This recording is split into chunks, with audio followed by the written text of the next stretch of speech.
Hello, everyone. Welcome back to my channel, Mormonism with the Murph, where Lardy explores the church's history and truth claims.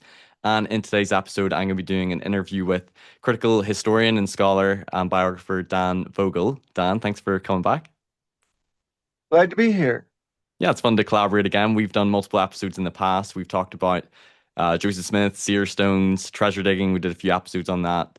We've also talked about the witnesses of the gold plates and your theory for how Joseph produced the Book of Mormon and your responses to some apologetic arguments. But it's been a couple of years since we've collaborated, so it's good to have you back. And today we're going to be talking about the priesthood restoration.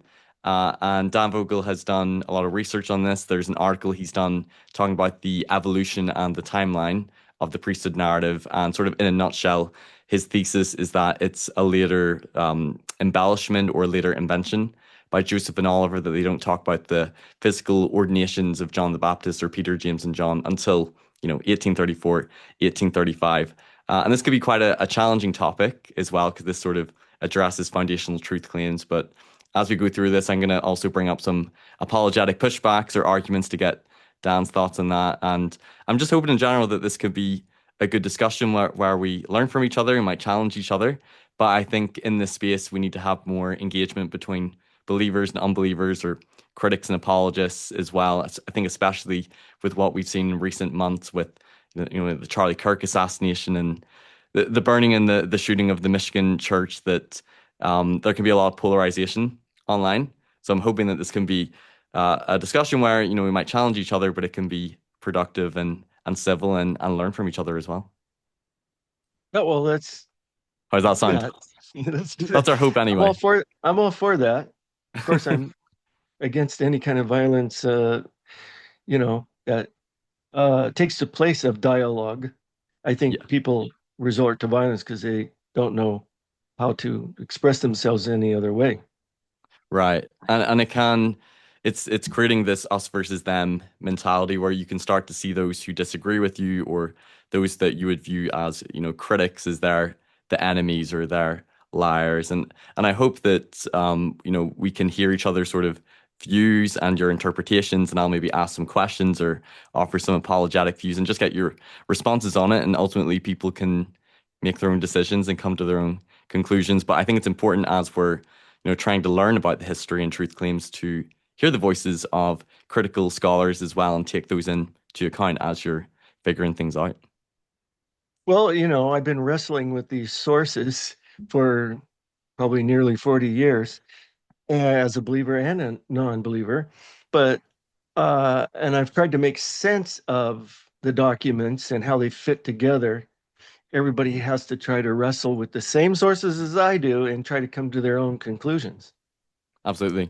So we can't just dismiss Dan Vogel, who's a historian who's very familiar with a lot of these documents as well. And I'll recommend people to go check out your article. It was in the John Whitmer Journal, Dan Vogel, Evolution of Early Mormon Priesthood Narratives. Because I think of a lot of your slides today, or the quotes that you have, come from that article as well in the Yes. John Whitmer Journal. I read through it in preparation for this. Do you have to subscribe, or can regular people get access to it? Because I know you sent me a copy of it. Well, the link I sent is I think it's open to anybody. Oh, okay. So you're happy for me to put that link in the You could description? probably find it if you look, you know, under the John Whitmer Historical Association Journal. Right. That's what was published in 2014.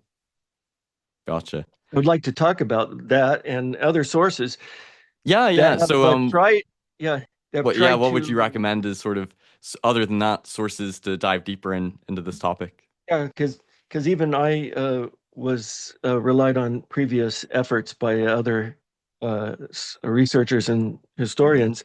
The earliest um, researcher into the how the authority or priesthood narrative developed in early Mormon history was this Greg Prince.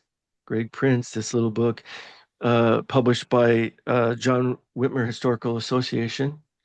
Um, he just put together all the quotes and all the sources in a chronological order, sort of similar to what I did. It was kind of a preliminary thing, but was revealing as far as his technique of putting the documents in chronological order and reading them as if they were that's all you had at any given time was this quote, this information from either statements, journals, newspapers, um, the scriptures, like the revelations, published revelations. So this great prince, he's kind of started it. And then Signature Books kind of put it in a book form. I think it's still around. Power from on Yeah, High, I it think I was have that titled. book. Yeah, very good book to as a beginning place for this. Um, and then we started trying to interpret them more. And then there's this one's mine in 2014. That was those I lost my paper, but Prince's first work was in 1993. That's pretty early. Yeah. 95 was the book.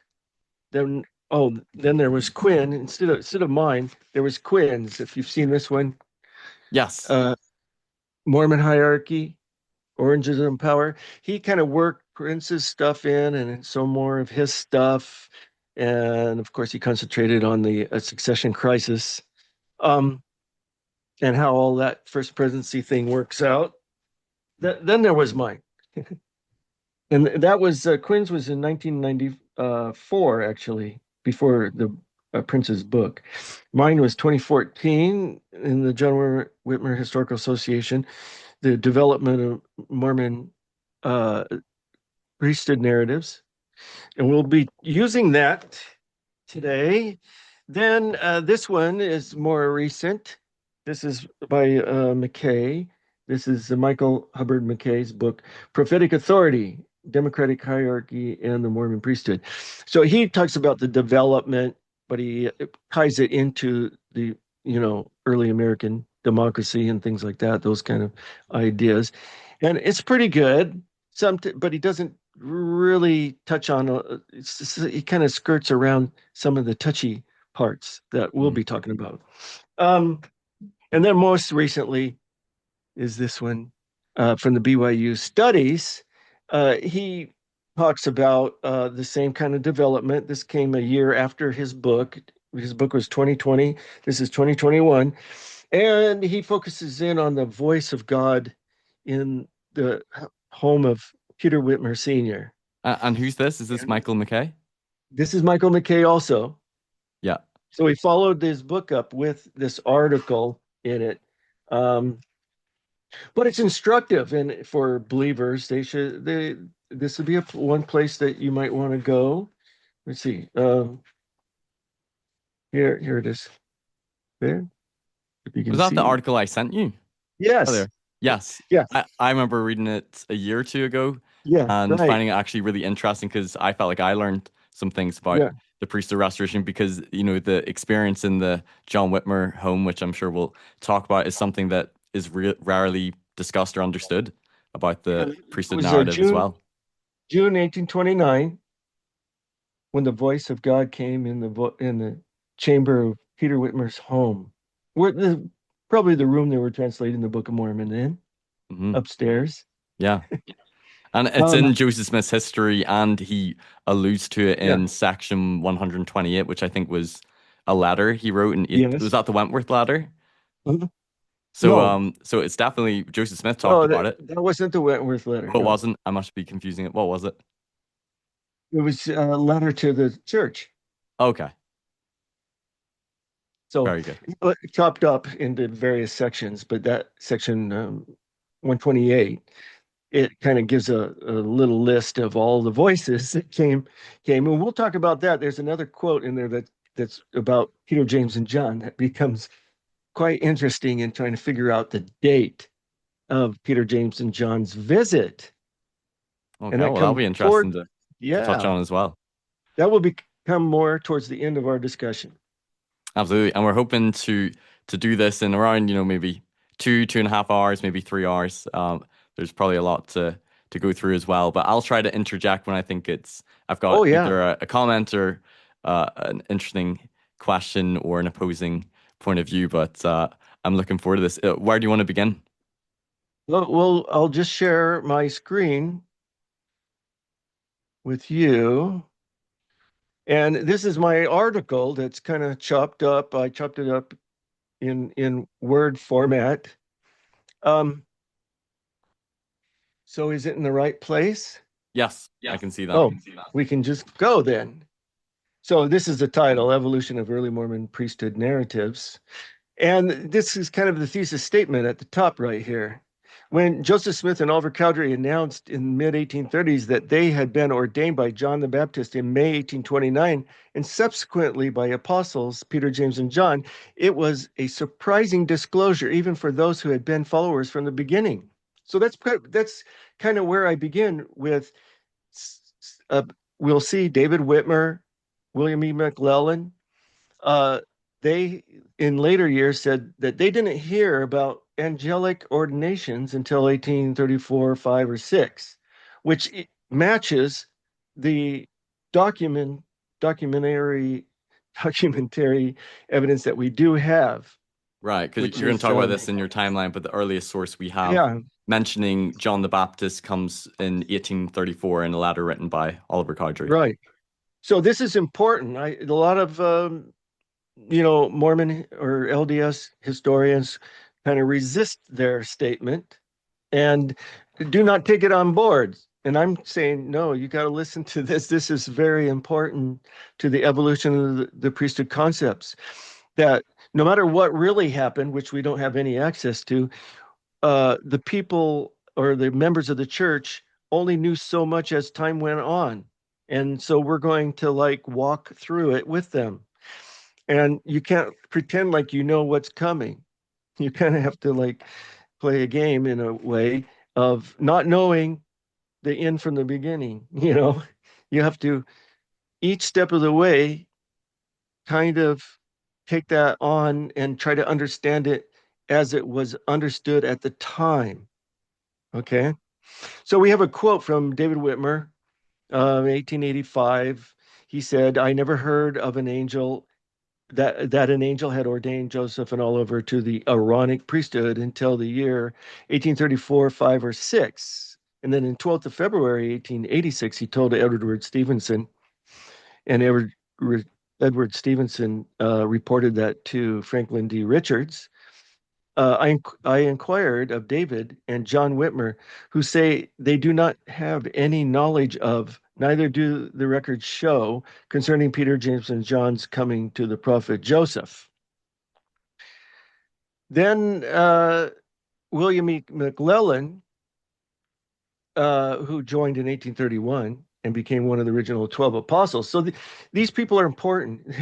McLellan is an apostle. You think, if anybody knew about these visitations, these guys would know. And David Whitmer and John Whitmer were in the presidency. David was president. John Whitmer was a counselor in the presidency of the Missouri Church. And they were there from the beginning, way before McLellan. But Yeah, Whitmer and the Whitmers being one of the yeah, witnesses. right. So uh, in a notebook in McLellan's notebook in 1831, I heard Joseph tell his experience many times about angels' visits and about finding the plates and their contents coming to light, but I never heard one word of John the Baptist or Peter, James, and John's visit and ordination till it was told some years or two afterwards in Ohio. Then he so so apparently these men functioned in their priesthood offices without knowing anything about um, angelic ordinations, nor did they think it was necessary, or they didn't think something was missing. So under what theory of authority did they function before they learned about angelic ordinations? And nobody was even wondering why there weren't any. So that's where McLellan kind of gives us a clue as to how they thought about authority at the time. And I'll discuss this a little bit I think after those sources this. are quite clear. Whether or not you want to take a faithful or position Yeah. whether or not the priesthood restoration was made up or if it really Hmm. happened. I think it's Right. quite clear from those sources that they weren't publicly talking about it until 1834. Right. Some of these high up people like David Whitmer, William McClellan seem to be unaware of it. So I think, that it's pretty clear that it wasn't publicly being spoken about or known amongst most members of the church up until 1834, 35. Yeah. Okay. So to that is exactly what I was saying, that when you take something you know the end from the beginning and trying to read it into this source here, imagining that something took place that we have no record of. So not only do they not know about it, but they object to any. It doesn't even to them. It doesn't make sense to have angelic ordinations. Okay, so what theory of authority did they have before this? So this is McClellan says an angel never ordained a man to any office since the world began. Then say you, how did Joseph and Oliver get authority to start? I answer that the revelation from the Lord gives the man both power and authority to do whatever it commands. The Lord commanded Joseph to baptize, confirm, and ordain Oliver, then Oliver to do the same for him. That was legal and valid. In 1886, David Whitmer said nearly the same thing. David said that the prophet of God received command of God, and that was sufficient authority. He did not seem to understand the necessity of connecting link of ordinations, back to it'd be like the. So what we're talking about is a Catholic concept of authority, which is an unbroken chain back to Peter. That's what they claimed anyway. Or uh, the command of God is the authority. Right. So that was their Now, understanding, William McClellan, David Whitmer, that it was yeah, divine command theory is what gave them that authority, right. Yeah. So, uh, what gave Protestants authority when they broke off from the Catholic Church? the Bible. Right. The commandment of God in the Bible. Jesus says, go out and baptize the, the nations, right? They said that command there is the authority to do it.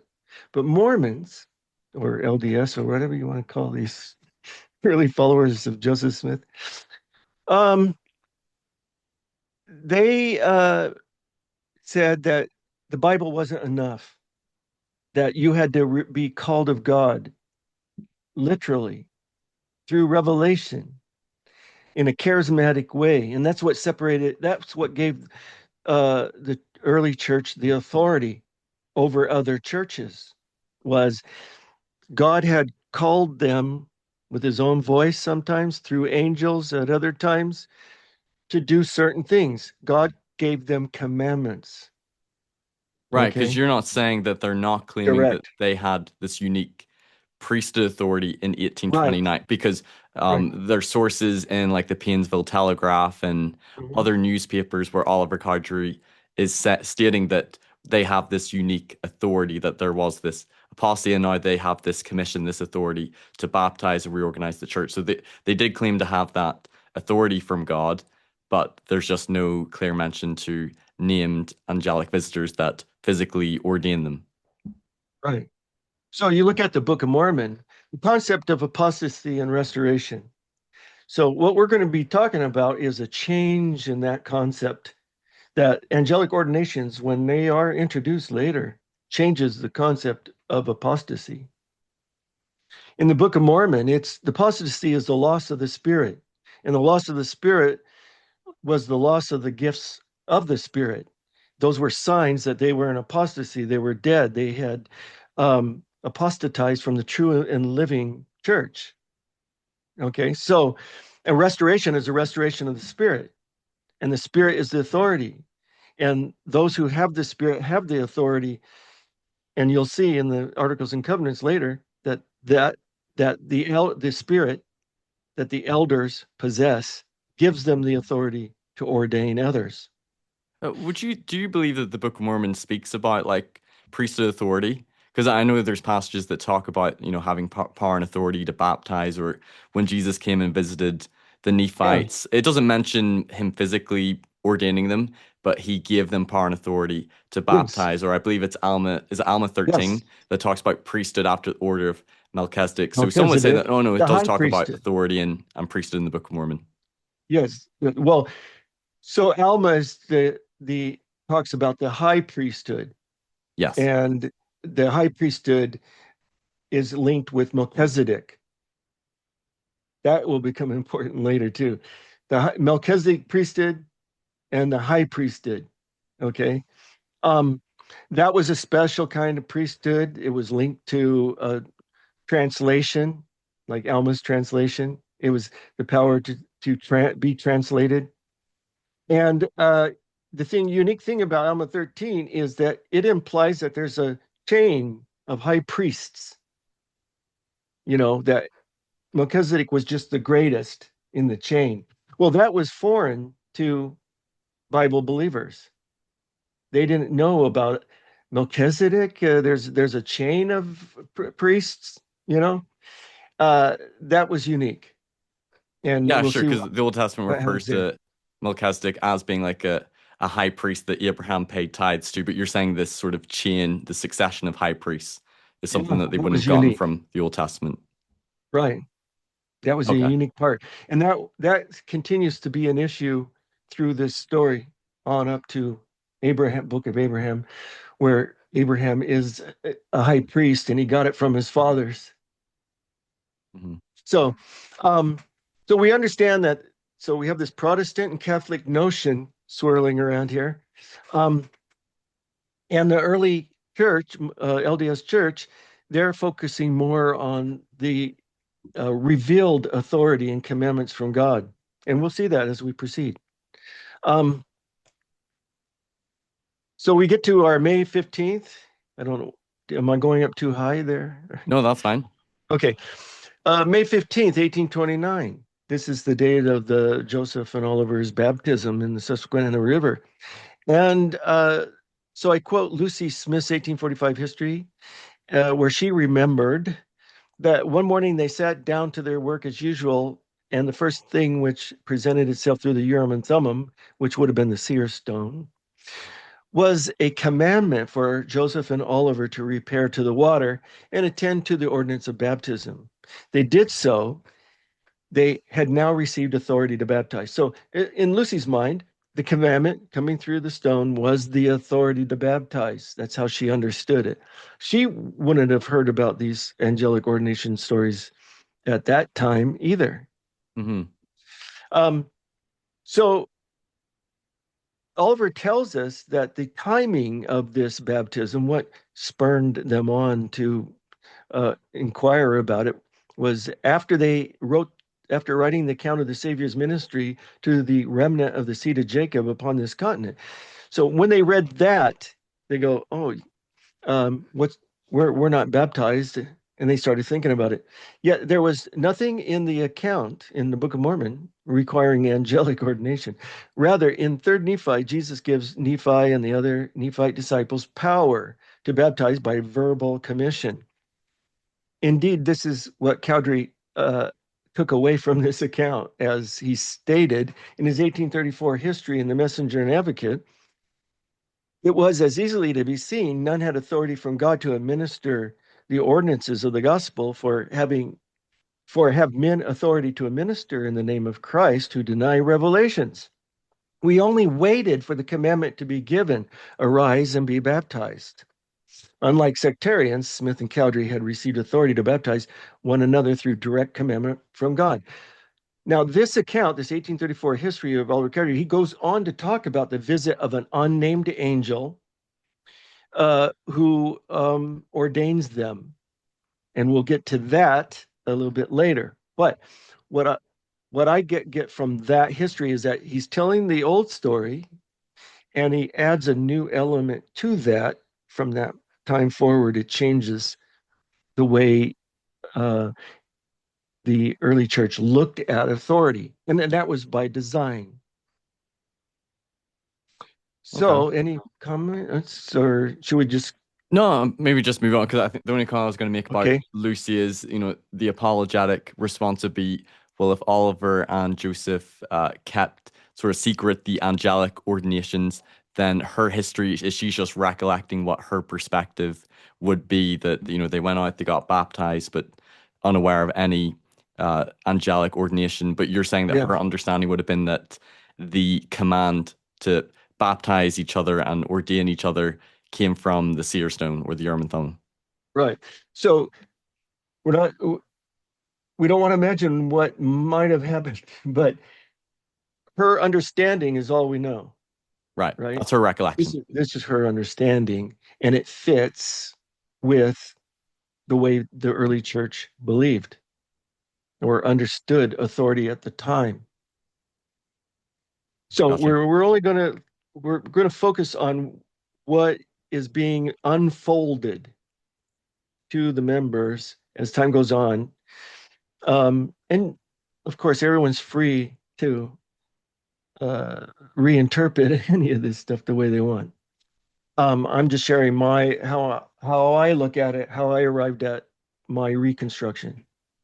Gotcha. So in June, this is the everybody knows this date, June 1829, when he's working on the Book of Mormon translation in Fayette. They have already moved from Harmony at the beginning of June, and they're in the Whitmer home, and they're translating and dictating the Book of Mormon uh, every day, probably. And um, while they're doing that, uh, they have they have a revelation about authority.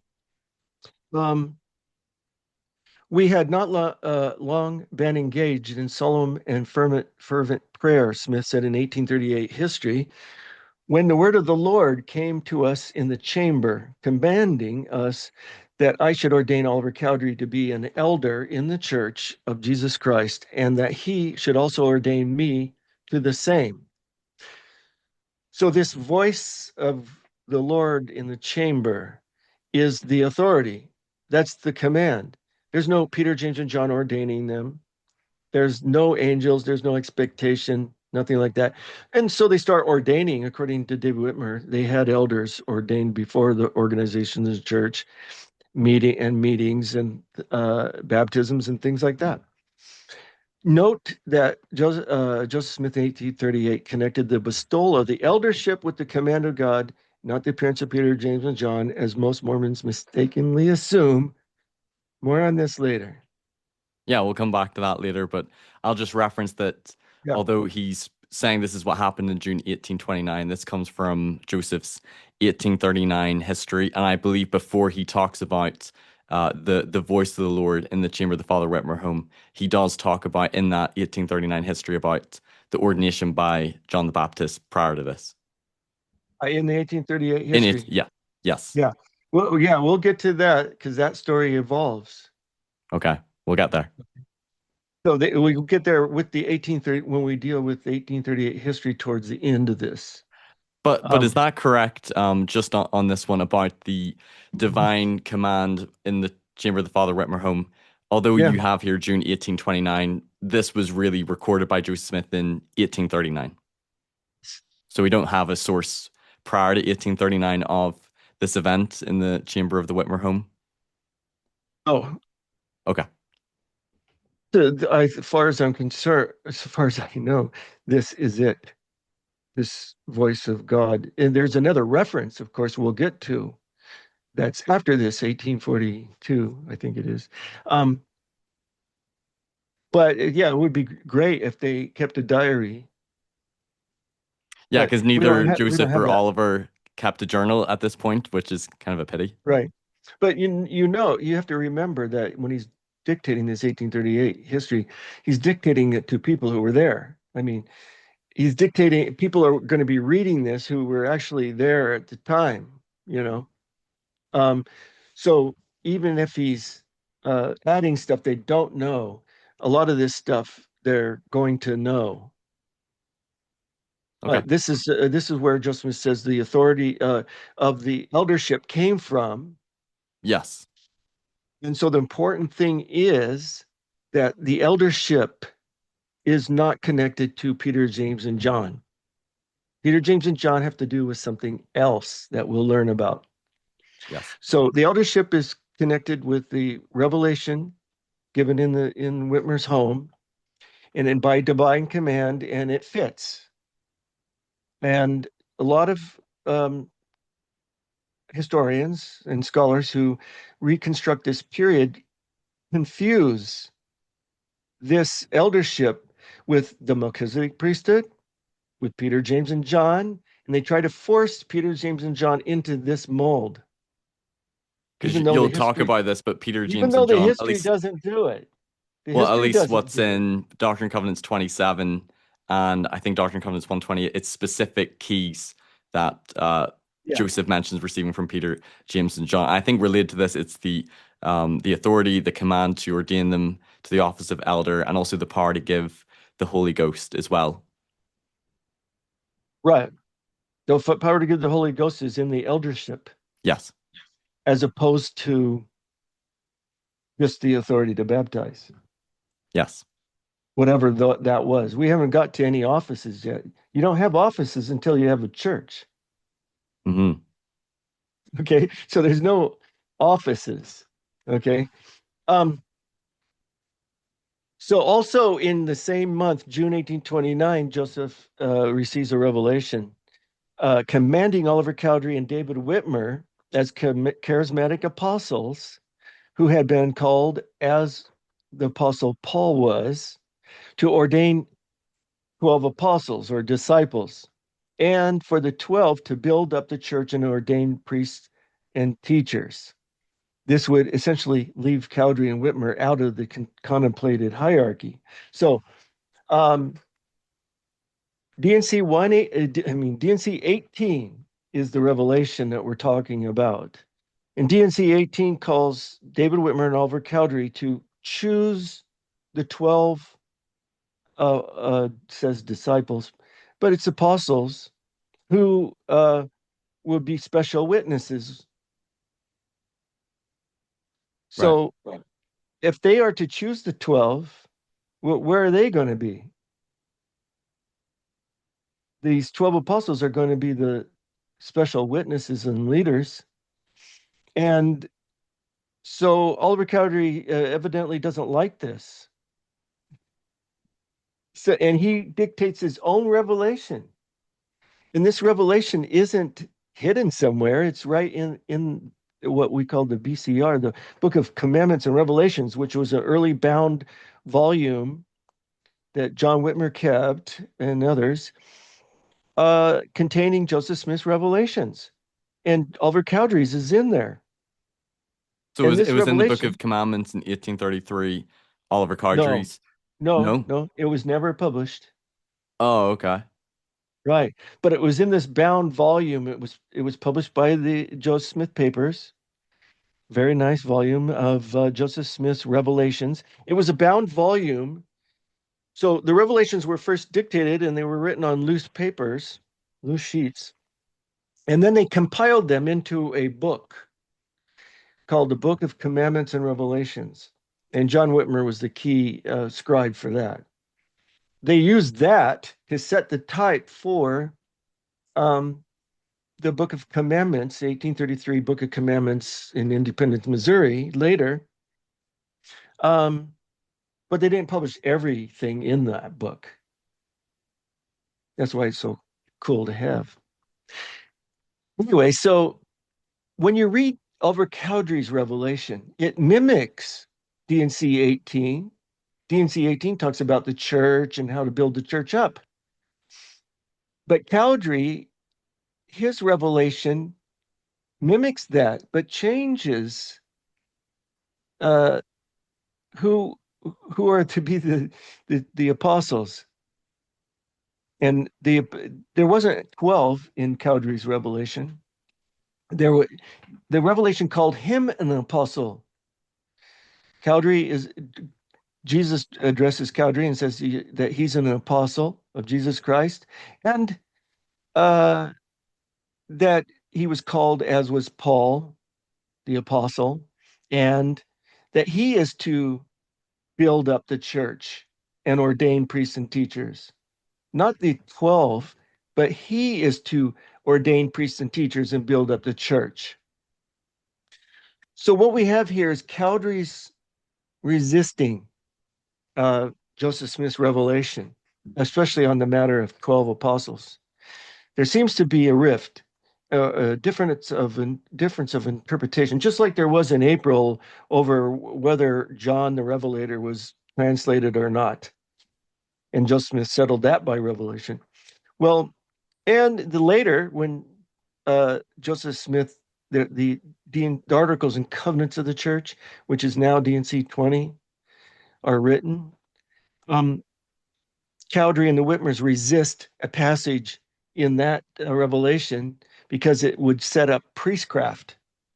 So they kind of were resisting hierarchies in general.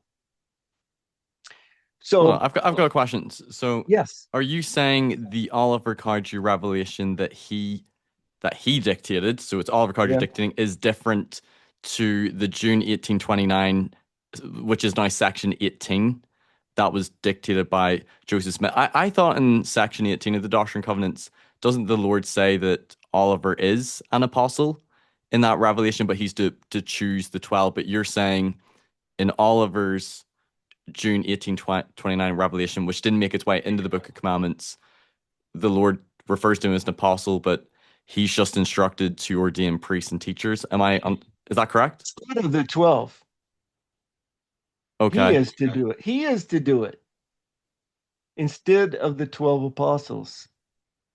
So this is a clue as to why the Quorum of 12 wasn't organized until February 1835. 5 years later, 6 years later, there was a problem between Joseph and Oliver. Oliver apparently believed that the 12 on both continents were special witnesses not to be repeated, not as an office in the church. But apostle was a charismatic calling. Okay.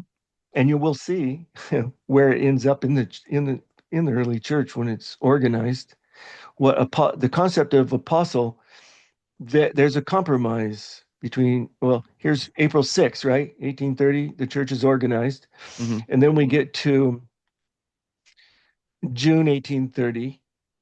The BCR, Book of Commandments and Revelations, that we talked about earlier, that book of manuscript revelations, dates it to the 10th of April, 1830.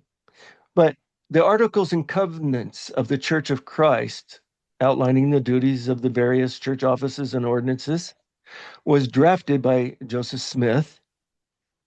So this is D&C 20, where it outlines the different duties of the different offices and talks about how to perform the various ordinances.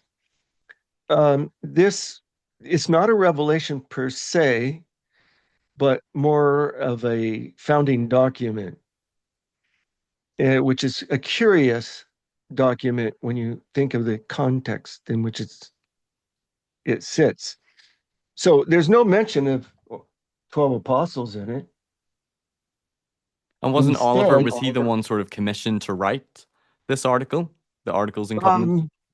um, don't exactly know. We assume Joseph Smith dictated it because they wanted to make changes later. Well, Re- Cowdery and the Whitmers wanted a certain passage about you have to go before the elders and prove that you have saving grace, as the Puritans would say. Um, this is what the Puritans used to do. You had to go before the church and prove that you had saving grace. And it sounds similar in verse 37, I believe it is, uh, where you have to prove to the elders that you have this faith and you're worthy. And that sounded to them like the old Puritan priestcraft, where they can control who comes in and who gets excommunicated, who comes in, and all that stuff. And they objected, and the reason why they objected because it wasn't purely a revelation, um, but they objected to it. They didn't look at Joseph Smith like a lot of modern followers in thinking that every word was God breathed almost like Protestants do the Bible. Um, they looked at it at they had a more liberal understanding of Revelation, you know, Mhm. um, about how it worked. And uh, they, they so Cowdery and the Whitmers in their minds could say, hey, that we're not sure about that passage without talking against God, even though Joseph Smith, that was his answer. How dare you try to change the words of God? So that was his answer. So he was pushing towards a more literal um, understanding of Revelation um, than they were, even though privately Joseph Smith had that same liberal view about what Revelation was. Um, but publicly, he put out a more literal understanding of Revelation. So, so the Articles and Covenants, there's a preamble to before it gets to the duties of the different officers. Um, and in this preamble, it kind of goes through Joseph Smith's history in a way. Um, and it doesn't mention Peter, James, and John, okay? It doesn't. This is the founding document. This is where you would expect Peter, James, and John or John the Baptist to be mentioned. None of that's mentioned. Instead, it mentions only divine and angelic commandments as the source of authority. For example, this document reads, God ministered unto him, Joseph Smith, by an holy angel, and gave unto him commandments, which inspired him from on high, and gave unto him power, by the means of which were before prepared, that he should translate a book, which book was given by inspiration and is called the Book of Mormon, and is confirmed to others by the ministering of angels, and declared unto the world by them, like meaning the three witnesses. Note the generic use of the phrase ministering of angels, even though the three witnesses had seen one angel. So this is an important thing to grasp here is the generic use that the ministering of angels was the fact that angels were appearing, angels were giving commandments, and they were in touch with the divine through these messengers uh, meant that they had God's authority to organize the church and to set up the church. There's no concept of angelic ordination or ordinations are essential to go back to some Peter, you know. Um, so, and then I write in an apparent compromise with Cowdery, the Whitmer and the Whitmers, who were resistant to what they called priestcraft, this document is silent about a hierarchy of 12 apostles and instead links the charismatic calling of apostle with the office of elder. It says, an apostle is an elder. And that's the definition, that's the compromise I believe Joseph Smith had reached with them at this point to organize the church. Um, It's also important to remember that Cowdery was resistant because it left him out and put him in this place. He wanted to be more prominent. He was the second elder. There's the Right. first elder, second elder, but there was the third and fourth and fifth. But it wasn't an office in the church. It was a honorary thing, but it wasn't an office. It didn't have authority associated with it. Second elder's duties are, or anything like that. Um, Okay, so you're saying this is section 20 of the Doctrine and Covenants dictated by yeah. Joseph Smith. It Hmm. doesn't, there's no mention of physical ordinations by John the Baptist or Peter, James, and John. It talks Yeah.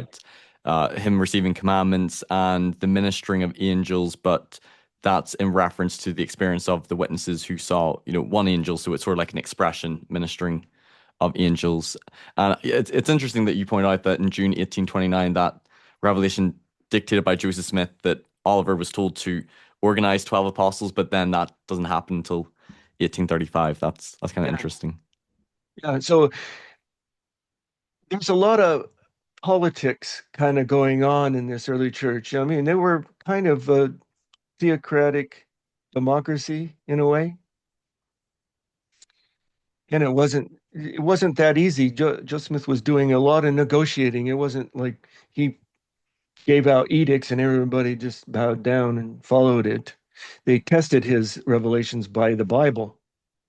And do we have sources from like Oliver David sort of like opposing this idea, or is this sort of like you just reading between the lines with Oliver's revelation that he dictated himself that Well, same month? yeah, so I read his revelation. People just skip over they don't read it and try to say, what is he saying here? What are the implications of this against D&C 18? That's what I did. That's the literary criticism of the text Right, and you only see it as Oliver's revelation is a or response to historical. Joseph's. Yeah, it was Okay. given in the same month, you know, it appears anyway. That was that his revelation was given afterwards because it actually alludes to words in D&C 18. So we know it came afterwards. The best setting for it is June. Okay. It was yeah, I'd like to but read we through know that it's again ancient June. myself. Yeah, His yeah, revelation, that'd be everyone interesting. should Yeah, and I'm take it curious. seriously. Yeah. So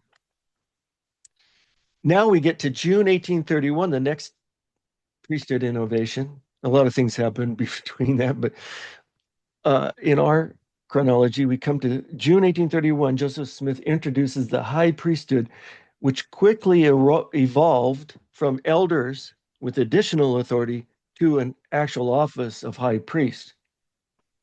And when you read the minutes of the various meetings from this time forward in the what is called the Far West Record, you will see that they list, even though various elders have been given, including Joseph Smith, have been given this high priesthood, they're still listed under elders present in the minutes of the meetings. So for a while, it was um, an additional priesthood that they held, and not an office. So then we get to one of the questions you had asked me was that what about history of the church? It says the authority of the Melchizedek priesthood was manifest and conferred for the first time upon several of the elders. So what does it mean by Melchizedek priesthood was conferred for the first time? They're already elders, and elders isn't the elders part of the Melchizedek priesthood? You know, that comes later.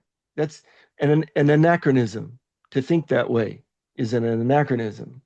Um, so Alma 13 links the high priesthood with Melchizedek.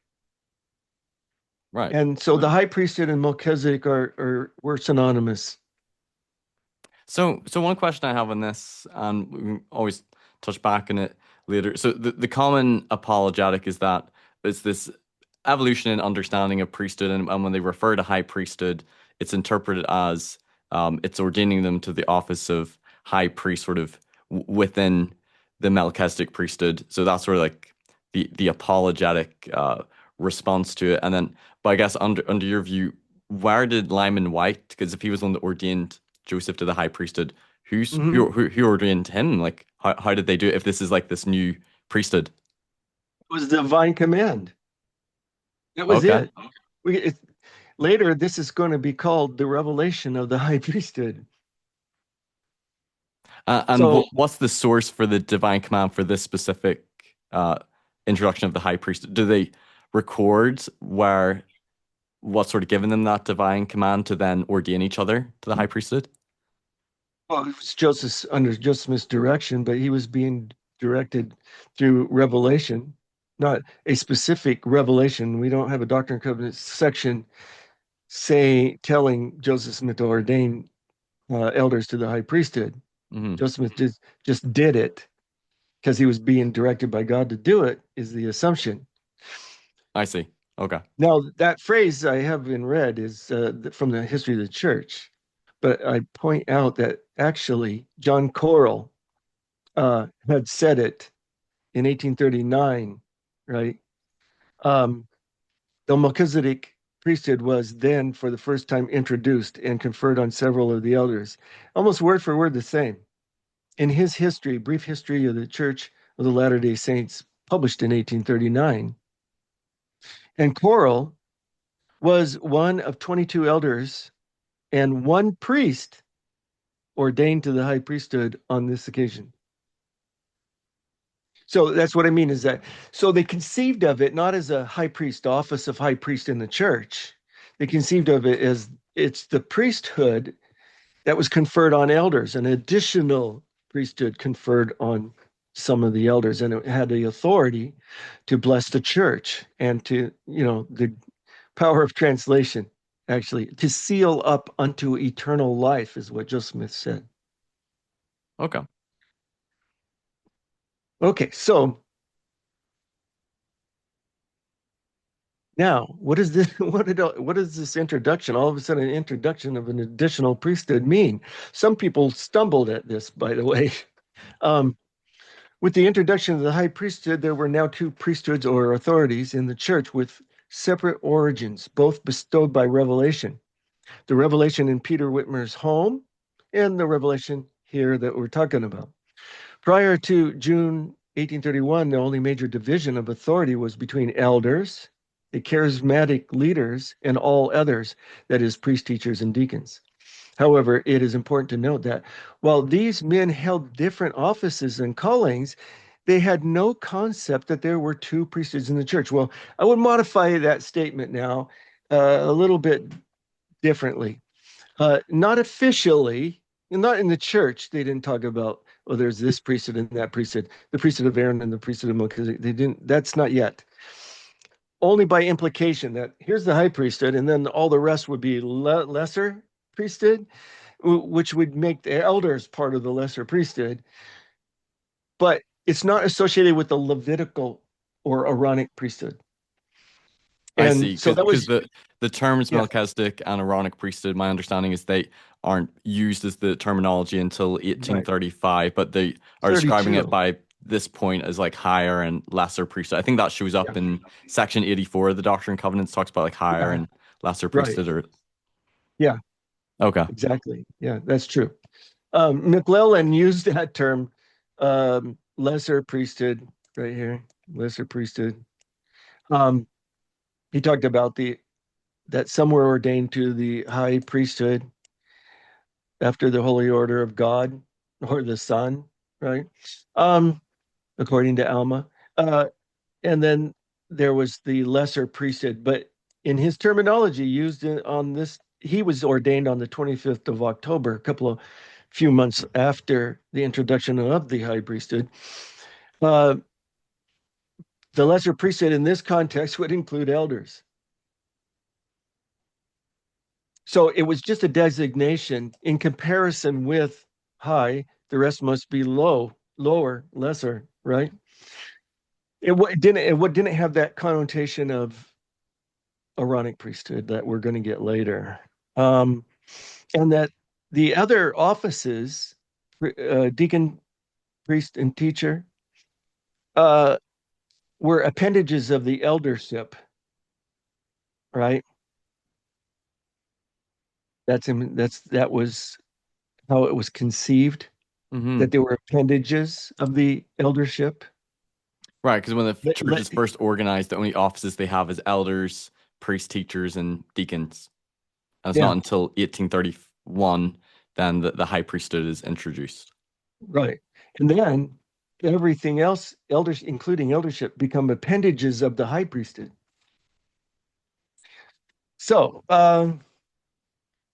then we get to July and August 1831. Joseph visits Missouri. It's his first visit from Ohio to Missouri, and there's a jurisdictional dispute between Bishop Partridge, Edward Partridge, and Joseph Smith. They get in kind of a fizzy with each other, and Partridge believed that he was the bishop. He was the leader of the Missouri church, and as bishop, he was in charge of the temporal affairs of the church. So it should be him to choose the land that the church purchases, right? Especially for the temple. And he didn't quite like the land Joseph Smith chose by revelation, uh, where the temple would be built. And there was a spat. And on the 11th of September, 1831, back in Ohio, Joseph Smith dictated a revelation which declared that Partridge hath sinned and Satan seeketh to destroy his soul. So there's this rift, is what I'm trying to point out, that grows and isn't really resolved until 1834. Okay. Okay. So in November in Ohio, in November 1831, Joseph Smith dictates a revelation that calls him to be the president of the high priesthood. There was no president of the high priesthood yet, which also explained that this new office was superior to a bishop. So he's trying to resolve this issue with Bishop Partridge. That Partridge is, we shouldn't look at him in a negative light necessarily, but he was trying to be serious to the stewardship to which he was called by God. And he felt inspired to make decisions on his own as bishop. And he thought Joseph Smith was impinging on his stewardship. Because after all, there was no president of the high priesthood, right? They were equal.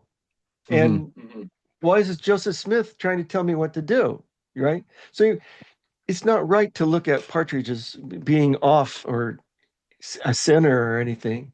He becomes one because Joseph Smith starts changing the dynamic of the relationship through revelation. So there's this passage I have here, but it's just calling Joseph Smith to be the president of the high priesthood. And it says, the office of bishop is not equal to it. Let every man learn his duty. This is all new, okay? All new as it's unfolding. So on the 25th of January, 1832, Joseph was ordained as president of the high priesthood by Sidney Rigdon in Amherst, Ohio. So 25th of January, 1832, we're in right now. That's 2 months after the revelation told Joseph Smith to be president of the high priesthood.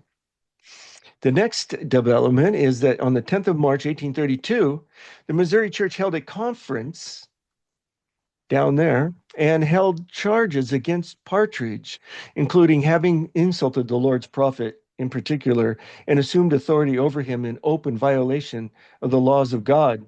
At this time, Partridge humbled himself and asked for forgiveness. And this will vacillate, though. On the 24th of, between the 24th of April and 6th of May, 1832, Joseph again visited the Saints of Missouri. This is his second visit to Missouri.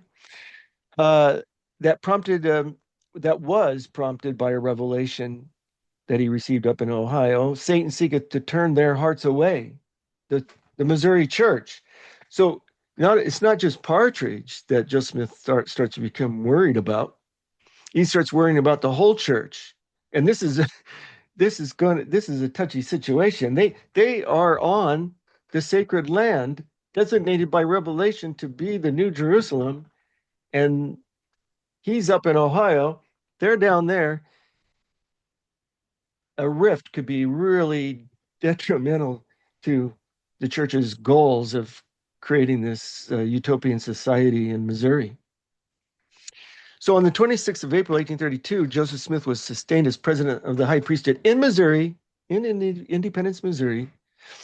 The record of the meeting reports that Joseph Jr. was acknowledged by the high priest in the land of Zion to be president of the high priesthood, according to the commandment and ordination in Ohio. And the right hand of fellowship was given him by the bishop Edward Partridge in the land of Zion in the name of the church. All differences were settled and the hearts of all ran together in love, which is the Zionic ideal, right? Mm-hmm. And so everything seemed to be settled, you know. Um, Now we get to the 2nd of June, 1832.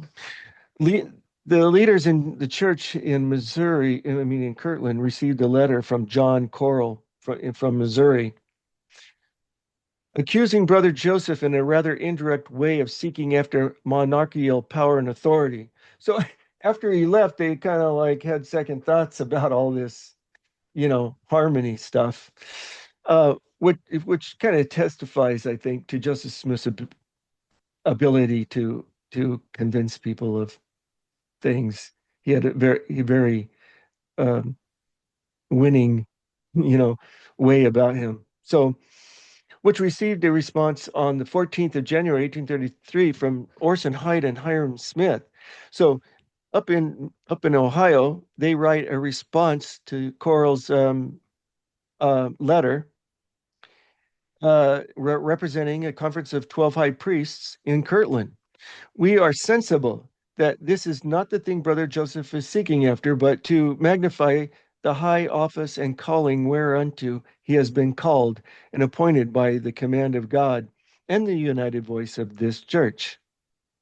So they objected to it, but this highlights the rift between the two churches, which, is a very difficult problem running a church from 1,000 miles away, Yeah, I was just thinking that as by well because mail. Missouri is quite far away from Kirtland. I've really learned more about that this year with the Doctrine and Covenants because I can't think like, oh, they're in the United States, they can't be that far away. But no, like 1,000 miles, that's quite a distance.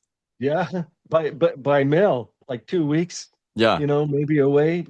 It's hard to respond quickly, and things get crossed too. I'm sure. Like, oh, forget about that last letter, or things like yeah. that.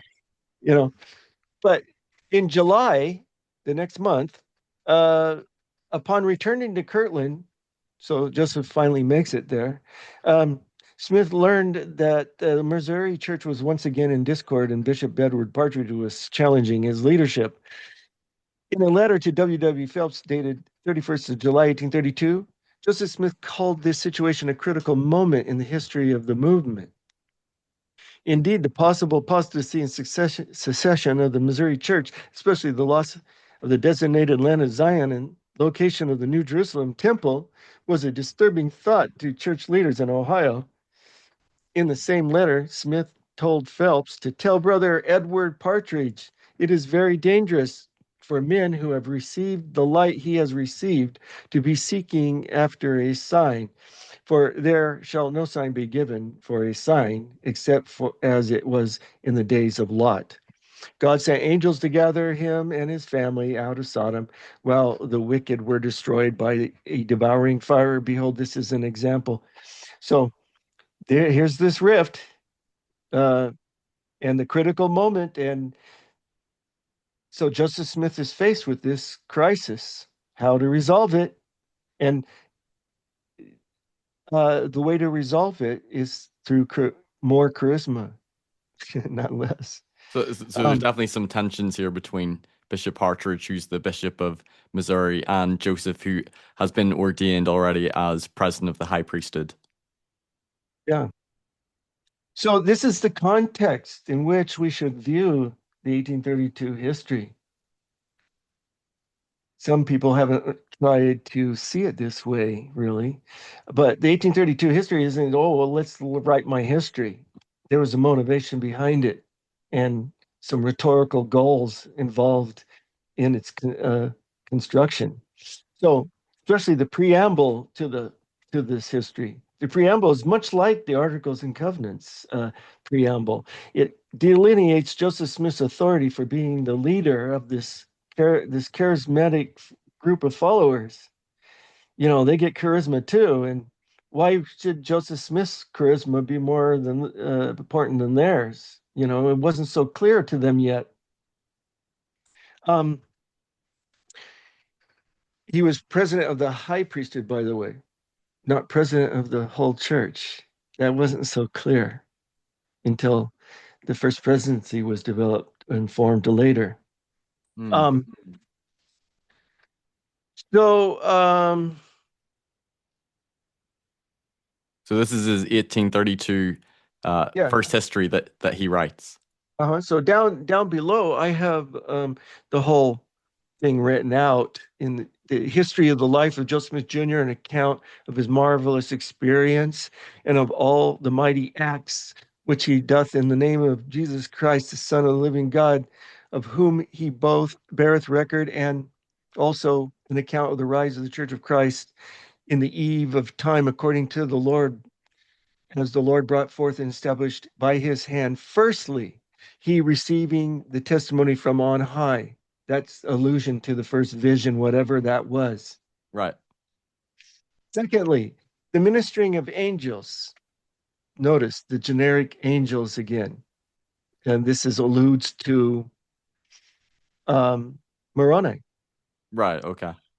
Thirdly, the reception of the holy priesthood by the ministering of angels to administer the letter of the law, gospel, the law and commandments as they were given unto him. That would have been John, but it's just generic, just like the Articles and Covenants of the Church in 1830. It's the authority that came by commandments through angels. Um, Fourthly, a confirmation and reception of the high priesthood. That's it. The confirmation and reception of the high priesthood after the holy order of the Son of the living God, power and ordinances from on high, to preach the gospel in the administration and demonstration of the Spirit.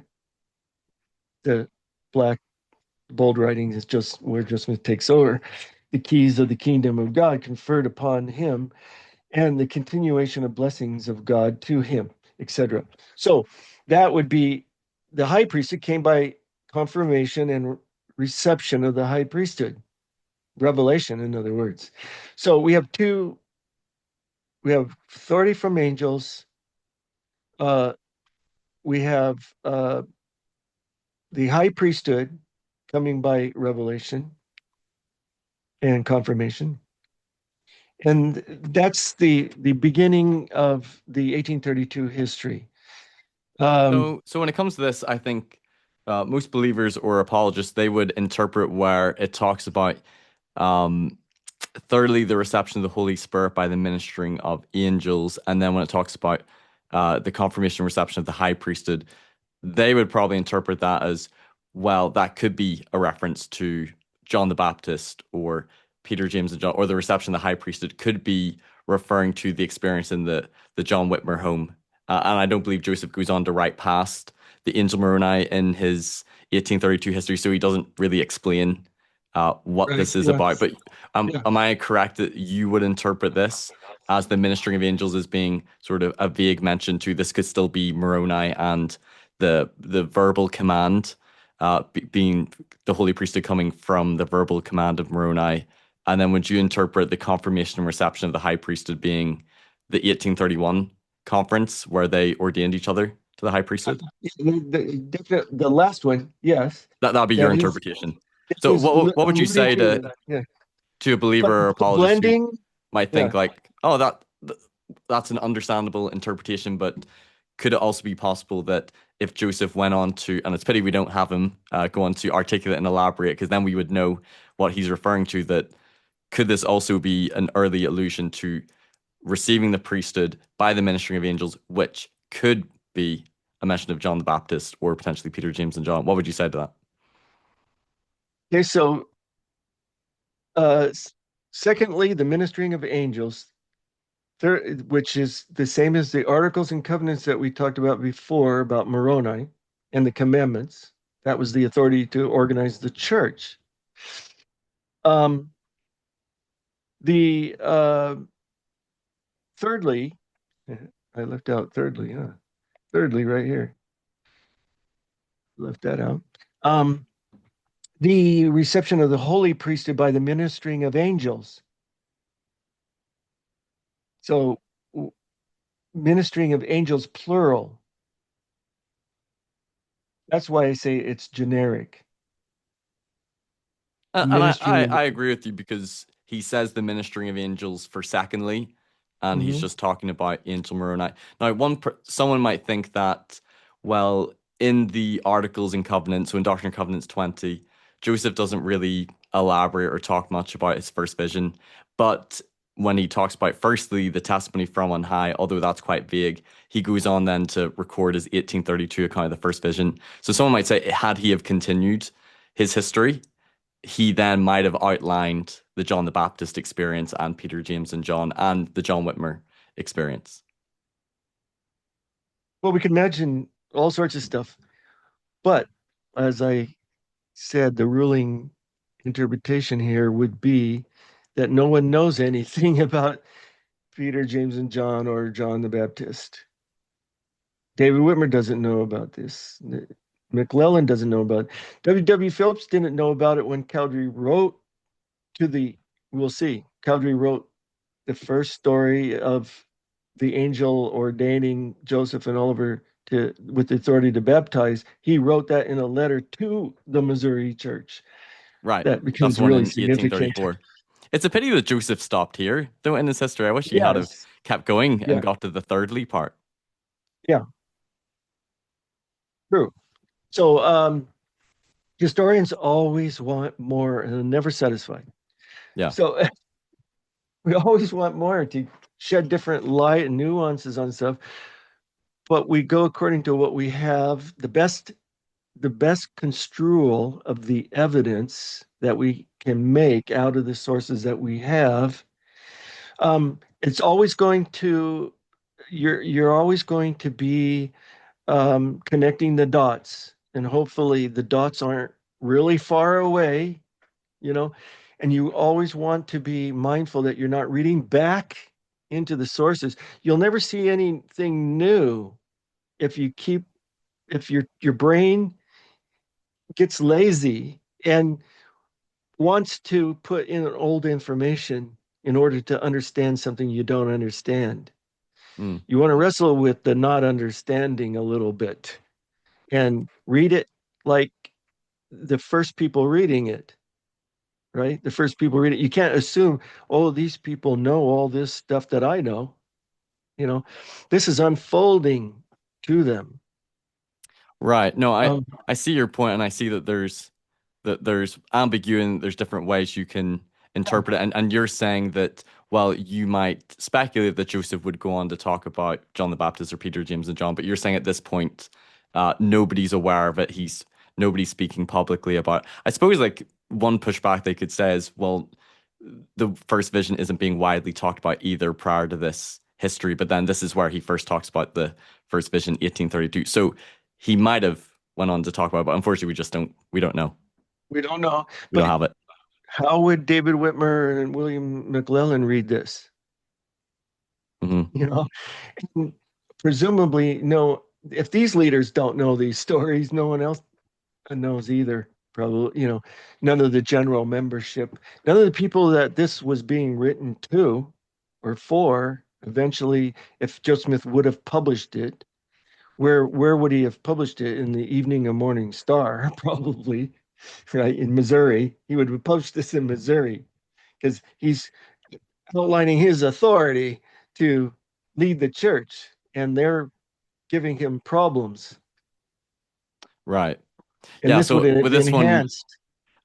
can you sort of see why believers or apologists might interpret this as, well, this is probably the first mention of receiving the priesthood by the ministering of angels. So they might interpret this as if Joseph had to continue the history, he would have talked about John the Baptist and Peter, James, and John. But I can also understand your interpretation that, well, when he's talking about ministering of angels, this could just be vague. It could just be a reference to Angel Moroni and divine command. And when he talks about confirmation and reception of the high priesthood, you interpret that as if he had have continued writing, it would have been the 1831 conference ordination, not talking about the Melchizedek priesthood or the chamber of the Father Whitmer home.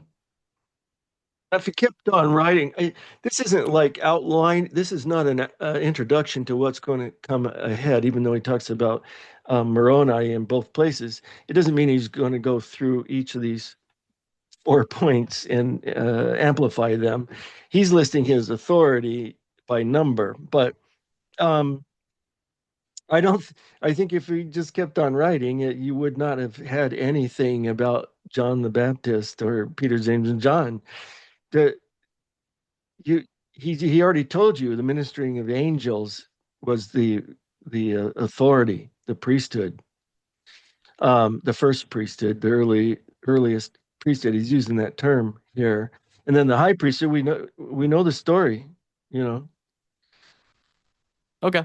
So Okay. I just don't see why he would talk about any of the angel ordinations when he's already said angels in a generic way is the authority. There's nothing to say. It's just like the preamble of the Articles and Covenants talks about um, angels, the ministering of angels, and received commandments, and implying that that was the authority on which the church was founded. And if there were such stories, that would have been the place right there, the foundational document of the church would have been the place. It's not the place to withhold that kind of information. But what if somebody were to say that you can make the same argument that uh, Doctrine and Covenants 20 should have been the place where Joseph would have talked about his first vision, but there's only like a mention to him, having a manifestation of his sins being forgiven. So it's only Yep. alluded to. But then in this history, he does go on to describe a first vision experience. Yeah. So someone could say, like, Why well, why in this history does he talk about seeing Jesus? well, Why? we'll save that Why? Why for the is first vision yeah. discussion next time. But Yeah. I think We'll the we'll the tease him with argument that. There's a somebody reason could make is for that this. because you're saying, oh, if he's going to talk about receiving the priesthood by John the Baptist or Peter, James, and John, he should have done it in section 20. But what I'm saying is, well, you could make the same argument about the first vision because he doesn't really talk about it in section 20, but he does in this history. So it leaves the door open that he could have gone on to talk about it, but Yeah, we don't have it. the first vision is not a foundational vision. It eventually becomes in the 1838 history to be viewed as the beginning of, but in the Articles and Covenants, it is a manifestation that he received a remission of his sins. Um, that was a personal thing. And in 1832, first vision, it is a personal vision, not a foundational, not the first event of the restoration or anything like that. Okay. Well, we'll save the Okay. first vision. We're going to do a subsequent episode on Yeah. the first vision, so we'll not talk too much about that. But anyway, I think we've talked good enough on this Yeah. point. So we get to that DNC 84 that you had mentioned on the 22nd, and it's actually two Revelation 20, 22 and 23 of September 1832. Joseph dictated an important revelation dealing with priesthood, which was a reconceptualization of the two orders of priesthood and laid the groundwork for later developments. First, the revelation claimed a holy or high priesthood was handed down to Moses through a chain of ordinations running through prophets and patriarchs, including Melchizedek, back to Adam, about which the Bible is silent, that we've mentioned before. Next, the revelation creates a lesser priesthood. This is where it becomes official, and it is linked to Aaron's posterity. So and that I'm going to argue is the most controversial part. Uh, the Old Testament, the high or chief priest uh, and regular priests came from the Levitical house of Aaron. The Revelation also restructures the church offices, explaining that the offices of elder and bishop are necessary appendages belonging to the high priesthood. There we go. So the eldership's not part of the lesser priesthood anymore. And the offices of teacher and deacon are necessary appendages belonging to the lesser priesthood. There were still two priesthoods or authorities in the church, but the demarcation line changed. Prior to this revelation, there was the eldership and the other offices that emanated from it, priest, teacher, and deacon, and high priests. Now, elders and high priests were together in the high priesthood. So, uh, I just say going on is that it opens the door for origin for the lesser priesthood. Oh, I Oh, see. I see. Yeah, And you're saying this is sort of a development in yeah. the priesthood narrative. So, as originally conceived, it was only the commandment was only authority to baptize, and um, then the high priesthood, the eldership came through the voice of God, and then that was the authority to organize churches because they were the charismatic leaders. Um, then the high priesthood was introduced, and then it was all restructured uh, in the church kind of context of the various offices. And this D&C 84 was the key revelation to do that. And D&C 107, as it was expanded in 1835, will do a similar thing later. So, so we see the little bit of development there, and then the revelation attempts to overcome the objection that the Aaronic priesthood was limited to the tribe of Levi by stating that the Mormons had the right to these two priesthoods because they had become the sons of Moses and Aaron through the renewing of their bodies by the Spirit. So, and this is a charismatic answer again, is that so the Melchizedek priesthood wouldn't be that controversial. I mean, I think Catholic priests see themselves as, you know, Melchizedek priests High priest. after the order of the Son of God, kind of thing, right? Um, it's a New Testament concept of authority. Um, or and the controversial part would be where the early church was claiming to have the Levitical priesthood. You're not Levites. How can you have the Levitical priesthood? Well, it was in this revelation answered that renewing of their bodies by the Spirit. Um, so it's the most controversial. Then they put Malachi 3:3, uh, the Revelation, D&C 84, uh, alludes to Malachi 3:3, to purify the sons of Levi, to purge them with gold and silver, that they may offer unto the Lord an offering in righteousness. Now, how could that be fulfilled if there were no Levites to offer sacrifice, right? And that's kind of an apologetic, I would say, put into that revelation. Um, the revelation thus predicts that the sons of Moses and also the sons of Aaron shall offer an acceptable offering and sacrifice in the house of the Lord, which house shall be built unto the Lord in this generation upon the consecrated spot as I have appointed, meaning Independence, Missouri. So, so this is if we didn't have the Levitical priesthood, how could we fulfill this prophecy in the temple that's going to be built? So that's an apologetic built into that revelation. It's calling on Old Testament passages as a proof text and weaving it into a new meaning, a new revelation. Hold on, let me just make sure I'm understanding you correctly. Okay. Are Yes. you saying that you're interpreting that the reference to Levitical priesthood in this section 84 is so they can fulfill this scripture about the sons of Moses and sons of Aaron offering an acceptable offering and sacrifice in the house of the Lord? You're saying that in order to fulfill that scripture, there needs to be this Levitical priesthood? Yeah. Right. Okay, I'm understanding. That's an apologetic. If non-Mormons would say, "Oh, they claim to have the Levitical priesthood, and they're not even of the house of Aaron," and this is a violation of the Old Testament, that kind of right.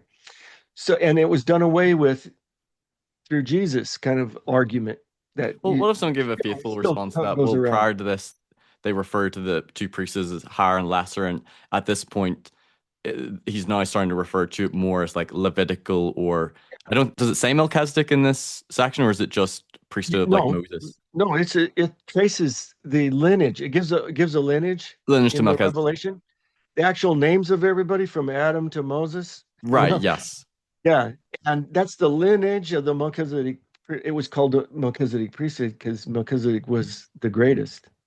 So what if someone gave a faithful response that this is just like more understanding and like just further light, and this is just Yeah, coming line well, upon it line. So is. really, the higher and lesser priesthood is the same as Melchizedek and Aaronic, but this is just more an unfolding understanding.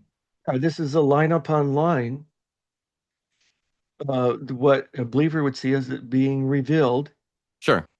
and And you can even interpret as a development, they could say yeah, it's line upon line being revealed. Okay. yeah. Sounds good. Um, then we'll get to 21st of April, 1834, at a meeting in Norton. This is Joe Smith. He is rounding up Zion's camp, and they're traveling to Missouri to what they thought anyway was to restore the Mormons to the Holy Land in Independence, Missouri. Um, and there's a meeting in Norton, Ohio, and where Joseph Smith gave a relation of obtaining and translating the Book of Mormon, the revelation of the priesthood of Aaron, the organization of the church in 1830, the revelation of the high priesthood, and the gift of the Holy Ghost poured out upon the church. So both priesthoods are revealed by revelation. And Hmm. as we saw so far, as our understanding is, we know the revelation of the high priesthood, what that was. The revelation of the priesthood of Aaron is the appearance of the angels, especially Moroni, in association with the Book of Mormon and giving commandments, as it states in the Articles and Covenants. There's nothing like what we're going to hear here in a moment. Okay, Um, so they're clearly referencing and talking about at this meeting, Aaronic and high or Melchizedek priesthood. But at this point, they've not revealed the physical ordinations by named right. apostles or John the Baptist. So we have no indication that in this brief entry, that the revelation of the priesthood of Aaron was different than the revelation of the high priesthood. They're kind of compared on a par, you know. Well, what do they mean by the revelation of the priesthood of Aaron and the revelation of the high priesthood? Like when it was Yeah. revealed to them or when they received it, Yeah. or what do they mean by that? Well, the high priesthood, it was revealed, meaning uh, Joseph Smith was given commandments, presumably, because that's how divine command is the authority that they claim at this time. They have authority because they're following God's commandments. And that's why they're different than the Protestants who just get it from the Bible. You need to have a living oracle to command one person to ordain another person to have authority. These people don't have any of that. How can they have authority if they don't have revelations? If God can't speak to them and give them a commandment? Okay, I've actually got a question. I should have asked this earlier. At this point, are they doing laying on of hands and physical ordinations to Yes. offices? And Yes. what about like bestowing of priesthood to like Well, a that, new yeah, member? So they are yeah. doing this laying on of hands and physical ordinations, but they're just not claiming clearly at this point that they received the priesthood by physical ordinations. But they are doing ordinations to each other by the laying on of Oh, hands. hey, yeah, they're ordaining each other. They're laying on it. They're using laying on of hands to what what later is called confer. I confer the priesthood upon you, kind of thing. Okay. I just want to Um, clarify that because they're passing not it doing on, divine passing command it to each on. other. They're not Yeah, verbally saying that you have the priesthood. They're doing laying on of hands to each other. yeah, yeah. And it's a passing on of the authority, but where it originates, the authority on which it began is a revelation, not an ordination by an angel. Okay. Well, there's no way to tell the difference between the two, revelation of priesthood of Aaron and revelation of the high priesthood. They're kind of linked together in a similar way. There's no difference. Explain So, that to me because I feel like I'm not fully grasping okay, that so concept. there's no Peter, James, and John had nothing to do with the high priesthood Those are being fighting words, being but given okay. in June 1831, Uh, right? And so we don't read an angel into the revelation of the high priesthood. So why would you read an angel into the revelation of the running priesthood? okay. So are you saying that not that they happened at the same time, but they're Well, the yeah. same as in like they're both by divine command? Is that what you mean? So the lesser priesthood, which DNC 84 called it, this Aaronic priesthood or Levitical priesthood, right? Mhm. And the only information we have so far is that this is implied by the commandments that they received from angels, like Moroni. Okay, So right. I it's a see. divine command or angelic command. That is the authority in which they baptize. That's the authority in which they, um, you know, conducted these early meetings. It's authority in which they proceeded, you know, Hold on, I've and got a became question its, though yeah, about divine command coming from Angel Moroni because like the witnesses whenever they record their testimony of like the vision of the angel and the plates and hearing the voice of God, it seems like that experience is them just saying like they saw the plates, they heard the voice of the Lord telling them to basically commanding them to testify that these things are true. But what if someone were to say that there's nowhere in any of the witnesses' statements that they refer to receiving any priesthood authority or commission in that experience? So why are you saying the divine command? that's the authority. That's the authority. But Yeah. did they outline in any of their statements that that gave them authority, or is that how you interpret it? Because people might say like, well, they just had a visionary experience and they were just commissioned to like testify to the world of the Book of Mormon and of the So they plates. were commanded to testify, Hmm. right? But the Articles and Covenants, D&C 20, says that the angel Moroni gave commandments which inspired them, and he translated the book. And the assumption is that that was the authority by which he proceeded to do everything, not just translate, but whatever he wanted or needed to do. I see. Okay, so that's how you read So it's section commandments. 20. Yeah, in the Revelations, it, the book of commandments and Revelations, right? Hmm. That whole idea that it's commandments, whatever God commands is what is the authority to do whatever act it is. And Joseph Smith didn't need to receive a commandment for each and every little thing he did, but the commandment came through the stone, according to Lucy, to baptize. Hmm. Okay. And that was the authority. And then that was called in DNC 84, finally, the Aaronic priesthood, the Levitical and Aaronic priesthood. So that was just associated with baptizing. But there's no church, right? So there was no two priesthoods, anything. It was just authority to baptize. And they did that, and that was the authority. Later, that starts becoming reconceptualized and associated with the Aaronic or Levitical priesthood All right. in the context of having the high priesthood. So, and the eldership from the voice of God in Whitmer's house. So, um, but none of this entails anything about angels that like Whitmer and McClellan said at the beginning, that the command was made it legal. The command made it the authority. Now you're not going to get, like I said, you're not going to get a revelation for everything, but they did the revelations they considered were commandments, and the commandments were authority to Right, because do to they're do compiled and whatever, called the Book of Commandments. So if I'm understanding yeah, your view whatever they correctly, needed to do.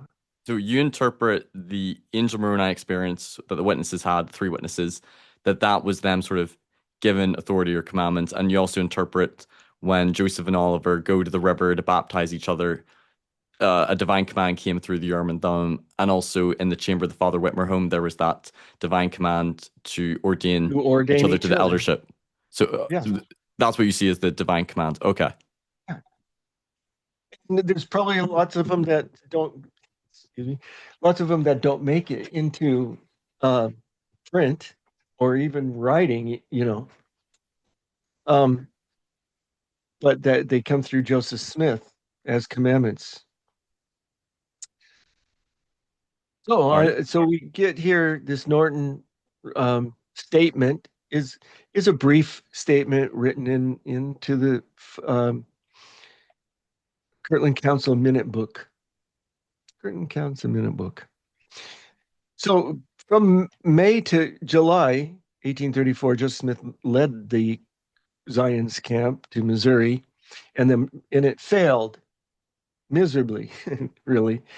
And Joseph Smith received a fallout from this failure, what I call the failure of charisma. The revelations failed. They didn't get the Holy Land back. They've lost the Holy Land. How are they going to get the Holy Land back? Wouldn't God help them do that? It's so important to do. How can they fulfill all the other commandments that they received? So when Joseph Smith returned to Ohio, this is E.D. Howe, the editor of the Painesville Telegraph, reported that there was a constant uproar among the brethren for 3 or 4 weeks, which only terminated in a sham trial of the prophet, which was some were doubting the truth of the Book of Mormon, others denying the faith. Early Mormon historian John Whitmer recorded. So this is an important situation, I'm trying to say. On the 16th of August, 1834, Smith wrote to his followers in Missouri that Sylvester Smith and others stirred up a great difficulty in the church against me. Accordingly, I was met in the face and eyes as soon as I had got home with a catalog of charges. The cry was tyrant, pope, king, usurper, abuser of men, angel, false prophet, prophesying lies in the name of the Lord, taking consecrated monies, and every other lie to fill up and complete the catalog. So this is very important. This is where charisma is really in crisis. And that's why my last book, biography, my last installment of Charisma Joseph under Smith, pressure. Charisma Under Pressure. Yeah, it's constantly under pressure, and the leader has to deal with that pressure in various ways. There are predictable ways, and that's kind of the way he went, was to institutionalize or routinize charisma, um, and to stabilize it, because charisma is an unstable source of authority.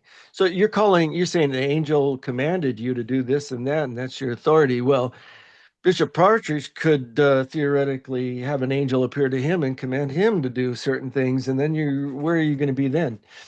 The only way out of that is to say, "Well, that was the devil" or something. Um, so you want to make institutionalize this charismatic source of authority, to stabilize it, to make it less threatening to the hierarchy that's developing. And the hierarchy is one of the ways you're stabilizing it too. Printing the revelations is another way to print a law, a rule, a standard, is another way to stabilize usurpers to Joseph Smith's leadership. That's what Partridge represented, and also David Whitmer in Missouri, in the Missouri presidency. Um, Even when some dissenters in Ohio tried to dissent from the group and question Joseph Smith's authority after the failure of the Kirtland Bank, picked David Whitmer as Joseph Smith's successor, um, over Cowdery. Hmm. You know, um, so anyway, what we're saying here is that in the failure of Zion's camp was the peak of the most dangerous situation for Joseph Smith, was this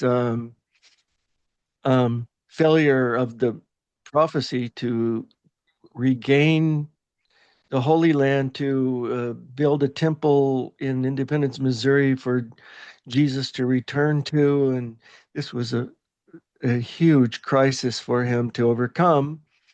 So, how did he do that? What did he do? You know, um, and this is what happens afterwards is we come to September 1834, in a letter to W. W. Phelps in Missouri, Oliver Cowdery, with Joseph Smith's help, wrote the first account of his and Smith's ordination by an angel in May 1829, which was published in the Messenger and Advocate the following month. Was this letter Significantly, intended to go to the Missouri church and intended to be published, or is it like a private yeah, letter and then after no, the fact they published it? no, I'm pretty sure they were intending to publish it. It became a series, an important series of Joseph Smith's history. It was just like the Articles and Covenants, just like the preamble of the 1832 history, to outline Joseph Smith's authority to be leader of the church. It was um, a history of Joseph Smith. He says Joseph Smith is helping him write this history. So it's fully intended to publish it. And he published it in the Messenger and Advocate in Kirtland. That was the paper Cowdery was publishing. And it was meant to be a series. It was a back and forth letter, back and forth from W. W. Phelps, who was in the presidency, and Oliver Cowdery. And at this time, Oliver Cowdery was just a publisher of the newspaper. He was the second elder, an honorary situation, and he was not in the hierarchy uh, exactly. It was Joseph Smith as president, and Sidney Rigdon, and it was Jesse Goss first, and he was replaced by Frederick G. Williams as in the presidency, and Cowdery was not in that presidency. Um, so he was just the publisher, and he was working with Joseph Smith to publish Joseph Smith's history in letter form. So, and he wrote to Phelps that he was writing this history, uh, that his account would prove especially beneficial by confirming Phelps and the Missouri Church in the faith of the gospel, and then made this startlingly, startling, excuse me, my mouth is not working. That's okay. Disclosure. The angel of God came down clothed with glory. His voice, though mild, pierced to the center, and his words, I am thy fellow servant, dispelled every fear. We received under his hand the holy priesthood. Notice, it's just holy priesthood, no name of Aaron there. As he said, upon you, my fellow servants, in the name of Messiah, I conferred this priesthood and this authority, which shall remain upon earth, that the sons of Levi may yet offer an offering unto the Lord in righteousness. There's our clue. The sons of Levi. Okay. And so it is the Aaronic priesthood, but he doesn't call it the Aaronic priesthood. Hmm. But it's associated with the sons of Levi. So he takes that proof text from Malachi and inserts it into the angel's mouth here. And the proof, so the proof text is built into the ordination. Okay, I Right. understand. Probably a faithful view of this would Yeah. be. I actually thought this letter mentioned John the Baptist's name, but I'm reading this, it doesn't actually mention his name, but it So, talks about an angel giving the holy priesthood. And a uh-huh. faithful view could be, well, in the 1832 history that talked about the ministering of angels and giving the holy priesthood, had Joseph have gone on to elaborate, that this sounds very much in consistency and in conjunction with what Joseph wrote in his 1832 history. Yeah. And they might say, hey, what if they're just recording what John the Baptist said, You mean the or the angel? 1838? 1832 history doesn't mention this. You mean the Oh, I mean here, sorry. 1832 Revelation? Yeah, yeah. Like Yeah. what I'm saying is, the first point I made was about the 1832 history, that it sounds quite similar to the, so somebody could say that when Joseph is referring to the ministering of angels and receiving Yeah. the holy priesthood, this is them just explaining what that meant.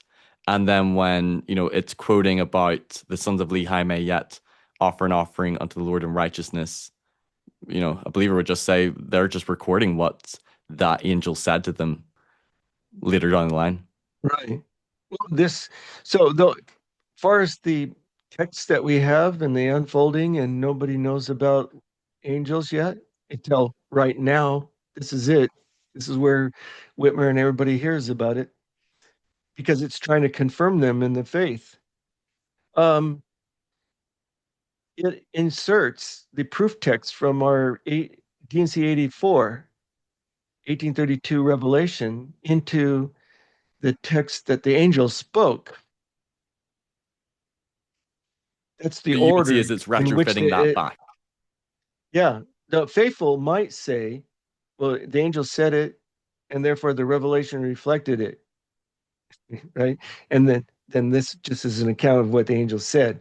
But nobody knows any of this, the order in which it unfolded. All of a sudden we find, but why is the angel trying to use a proof text, you know, um, to prove that the priesthood should be on earth? You know, the the the angel is a missionary now, kind of proof texting the Bible to prove that what he's giving them is supposed to be given them. Anyway, Mm. that's how I see it, is that all of a sudden this angelic ordination story is told at a crucial moment.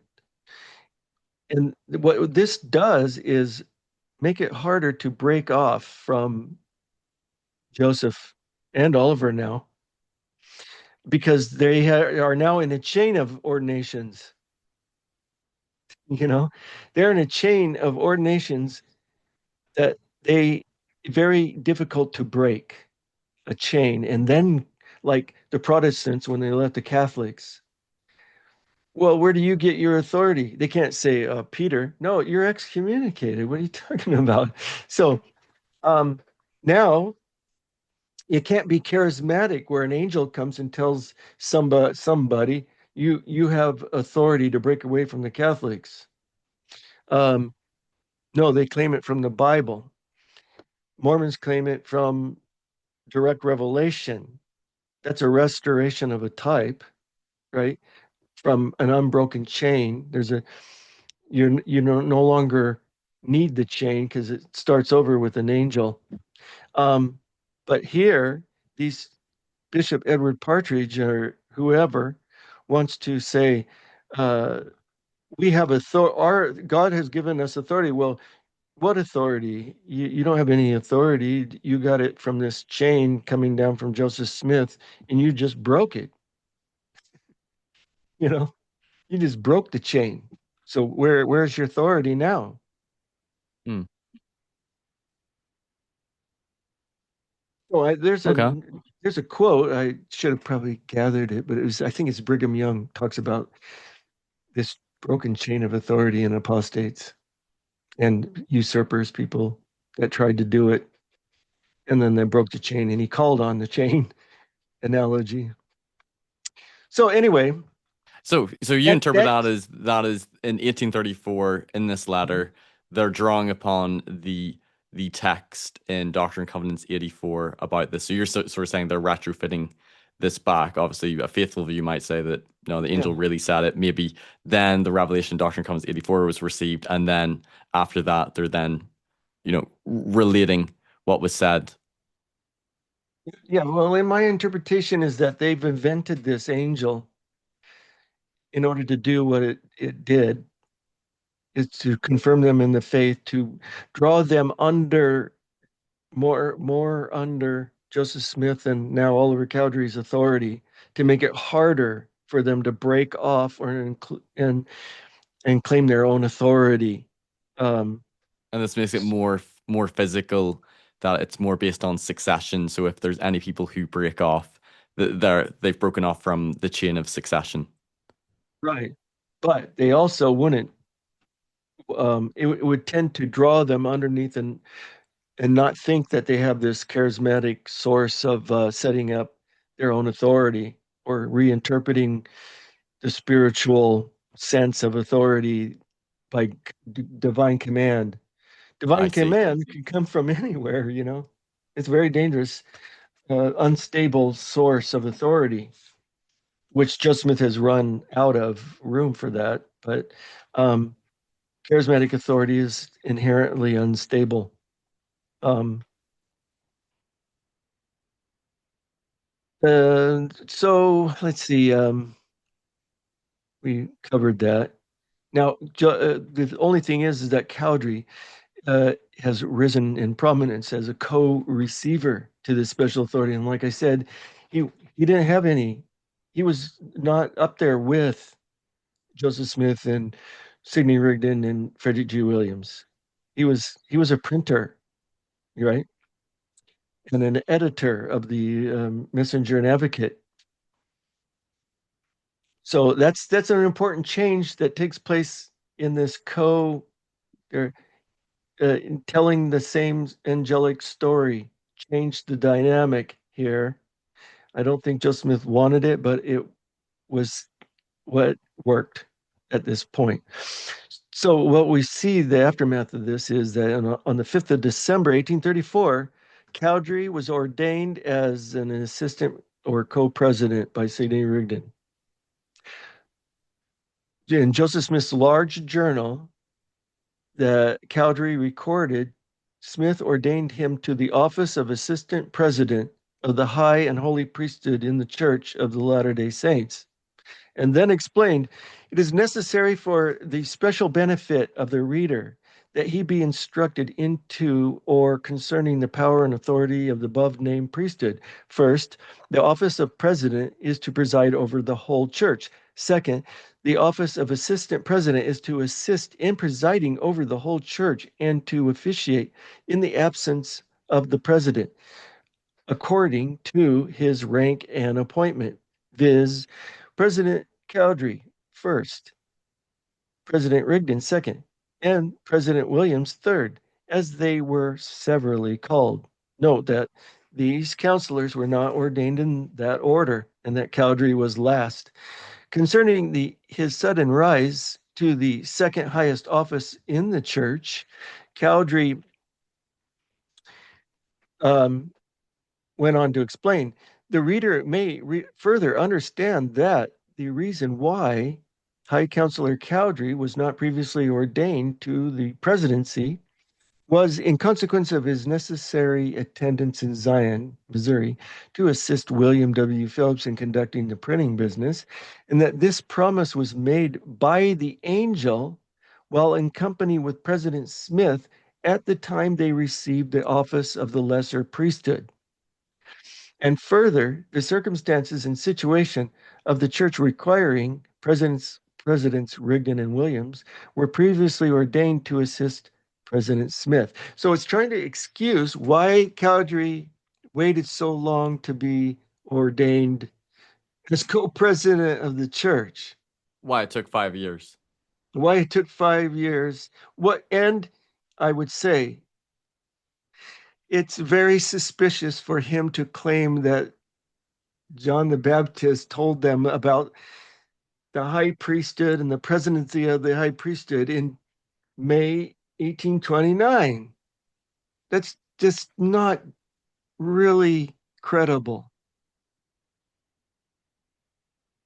Because the high priesthood, well, the high priesthood isn't given until 1831, but then Joseph, you said, isn't president of the high priesthood until 1832. But this Yes, makes Oliver sort of that he's grew out of resistance from Edward Partridge that was unforeseeable. now. What if somebody said like when the church was first established, Oliver was sort of second elder at that time, Yes. so Uh-huh. in a way he was almost like, well, maybe you correct me, was he sort of second in command when the church was first organized before they, had bishops and things, or Well, no, he was told several times in Revelations to that Joseph Smith, there's only one leader of the church, and that he was not to give revelations by commandment and things like that. Um, but say he was just second elder. Nothing associated with that. He had less authority than Rigdon and Frederick G. Williams. and he was not considered an apostle, even though Doctrine and Covenants 18 Ooh, says that he's an apostle. he's an apostle, but a Yeah. charismatic apostle. There's no Not part of hierarchy the. of There's no apostles 12. yet. Right. There's We're no. going to run into them soon, Okay. but there's no office of apostle in the church that has a rank above anyone. An apostle is an elder. An apostle is an elder, Hmm. not a high priest, but an elder. And but now Cowdery's up there. He has declared that he was ordained by John or an unnamed angel, right? Uh, Before he was baptized, and Joseph Smith and he exchanged baptisms, and um, then a few months later, he gets this. He gets raised. Well, telling that story, like I said, made him different than everyone else because he had been ordained also, right? So He had you been would ordained. interpret as when he wrote the letter with Joseph Smith about, being ordained to the holy priesthood by the angel. This is one almost like a reward for him, doing this with Joseph. But also, if he was co-ordained by the angel with Joseph, then that would cause him to rise to second. Right. So you can't be risen to the second office if you're already there. So he wasn't. He was just known as the second elder. It was an honorary position. It wasn't an office in the church. He didn't have any special duties or powers or anything. Okay. Um, so I would just say no more than first elder had anything automatically carried with it the president of the high priesthood and things like that. Um, so And what if now, a faithful response or interpretation was, okay, go okay, ahead. maybe the angel said that one day Oliver would rise to sort of second in the church, and they just had to wait years until the time was right for it to be fulfilled. What would you say to that? Okay, well, this is what there are. There are two problems with Cowdery's explanation. First, Cowdery's claim that he and Smith were told about the offices of president and assistant president of the high priesthood is doubtful and anachronistic for the May 1829 setting. The high priesthood wasn't introduced until June 1831, and a president of the high priesthood wasn't revealed until the following November in response to the challenge of Bishop Edward Partridge. Even then, counselors for the president weren't provided until March 1832. Second, Cowdery's excuse for the delay of his ordination is also suspicious since there had been more than ample opportunity before December 1834. Most notably, Smith and Cowdery were reunited in late April 1832 when Smith made a second visit to Missouri with counselors Sidney Rigdon and Jesse Goss and was sustained as president of the high priesthood on the 26th. Cowdery returned to Kirtland in August 1833 to continue printing there following the destruction of the press in Missouri. While there were many opportunities to ordain Cowdery, none were so obvious as when Cowdery was assisted Joseph Smith on the 19th of April, 1834, and confirmed upon Sidney Rigdon authority as first counselor to preside over the church in absence of brother Joseph. When Smith left Kirtland for Missouri the following month at the head of Zion's camp, Rigdon, rather than Cowdery, presided over the church for the next 3 months. So Cowdery's elevation was sudden and unexpected, but it paved the way for Smith's subsequent hierarchical innovations, which he had previously resisted, which Cowdery, that is, had previously resisted. So Cowdery resisted the apostleship, making the apostleship the part of the hierarchy of the church with him left out of it. Now that he's second in command, he doesn't resist the quorum of the 12 being formed. So it's after this time the Quorum of the 12 Apostles are formed. Isn't that That's right. 1835? Right. So right now we're on December 5th, 1834. Uh-huh. Okay. Now we get to February 1835. Smith announces that he had a vision that only showed that not only showed him the eternal reward of Zion camp members who had died during the expedition, but also commissioned him to organize two major governing bodies in the church hierarchy, namely the Quorum of 12 Apostles and the Quorum of 70. So this in the same February there, the Quorum of 12 Apostles was organized, being called and ordained by the three Book of Mormon witnesses. According to D&C 18, a lot of people say, but the D&C 18 only pertained to Cowdery and David Whitmer. But it'd be But in Martin it, Harris helped as well here in yeah. February Well, 1835. in this setting, it was kind of interpreted as a three witness thing because the Quorum of 12 will become witnesses, Book of Mormon witnesses, along with the the three witnesses. So it was kind of a different concept of what existed in June 1829. But yeah, it was supposed to be the three witnesses um, were to ordain the 12 apostles in the Quorum of the 12 apostles.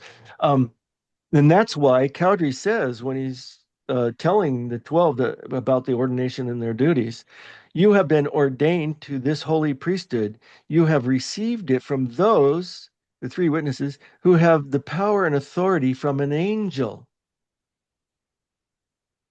That's not John the Baptist. That's not Peter, James, and John. That's not anything. That's Moroni, who commissioned them, the commandment that you were talking about earlier in our discussion, the commandment to the three witnesses to bear witness to the world about the Book of Mormon. So that's the context. It has nothing to do with Peter, James, and John yet. That is, yet. Um, at the time he spoke in February, that was the angel Moroni. So when did Peter, James, and John get introduced? What does Peter, James, and John have to do with anything? They're coming up. Okay. Okay, so between March and August 1835, Joseph Smith added mention of the coming of John the Baptist and Peter, James, and John to his early revelations. To a revelation that was originally dated September 1830, he added, John the Baptist, that is, I have sent unto you my servants Joseph Smith Jr. and Oliver Cowdery to ordain you unto the first priesthood which you have received, that you might be called and ordained even as Aaron. And also Peter, James, and John, whom I have sent unto you, by whom I have ordained you and confirmed you apostles and especial witnesses of my name. There we have it. So Peter, James, and John is associated with the apostleship, not the eldership. So my contention is that this is being added to the revelation after Oliver Cowdery had mentioned Moroni, meaning at the time Oliver Cowdery spoke to the 12, Peter, James, and John hadn't been thought of yet. So they associated it with Moroni. But then they decided to, Joe Smith decided, I'm going to argue that it's Joseph Smith introduced this into the earlier revelation. And it was more or less a surprise to Cowdery as anyone else probably that the earlier unnamed angel was now being named John the Baptist, which makes sense. Okay. So then Peter, James, and John, that was a surprise to Oliver Cowdery. And I have an explanation for that also. So, and it was associated with the apostleship. It was Joseph Smith's justification for the Quorum of the 12. And it was it came to him, the revelation, whatever, inspired utterance, whatever it was, is is a new interpretation on some old ideas and an actual event. I believe Peter Jim John was possibly an actual event being reinterpreted. Oh, that's interesting. So you're saying that where he's referring to Peter, James, and John, this isn't in reference to the eldership because they talk about the command to ordain each other to elder being in the chamber of the Whitmer home. But Hmm. this is, I believe in this revelation, it doesn't actually even say Melchizedek priesthood, but it refers to specific keys like the apostleship, keys of the Ah, kingdom, keys of the dispensation of the fullness of yeah. time. So it's connecting those specific keys Mm. with Peter, James, and John. Right. And um, it's not connecting the eldership to Peter, James, and John. It's connecting the apostleship, and therefore it doesn't have to happen before the church was organized. The eldership was enough to organize the church. Okay.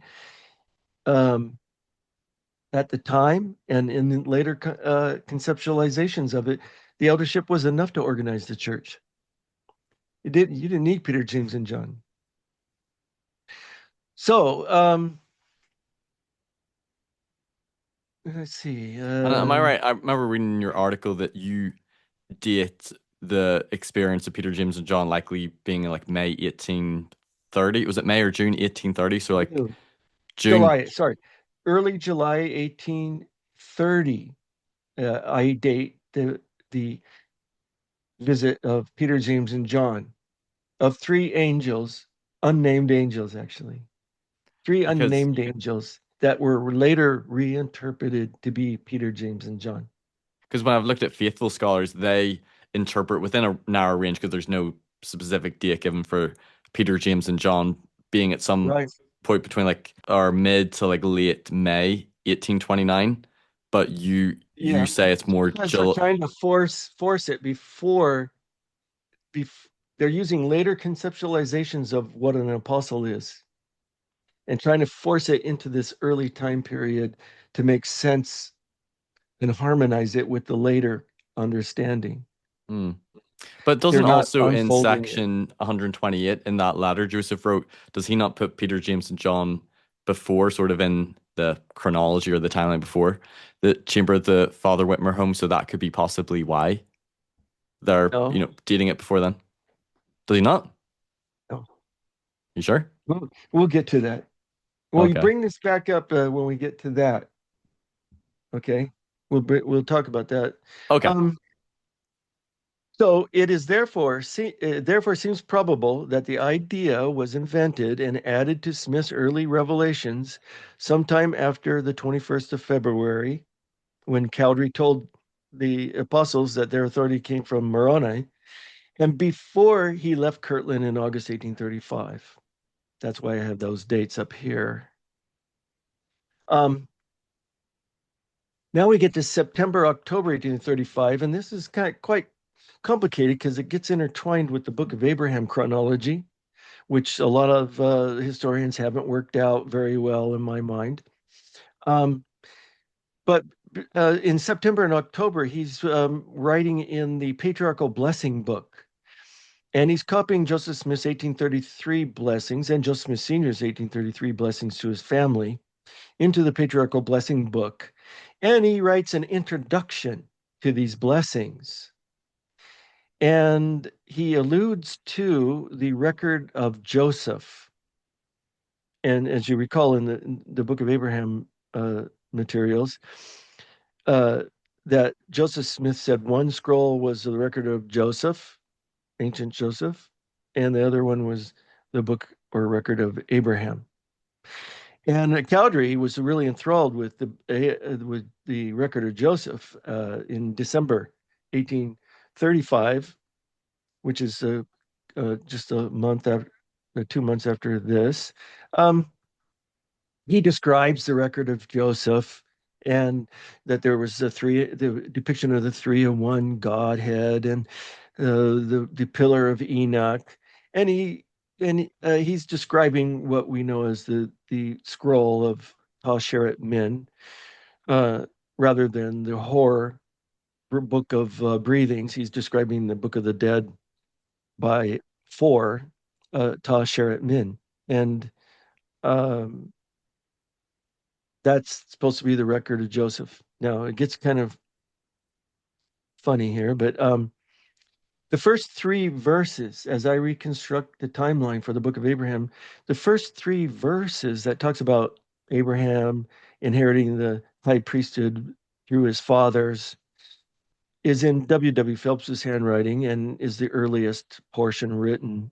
And it was probably dictated in July 1835 when they first got it.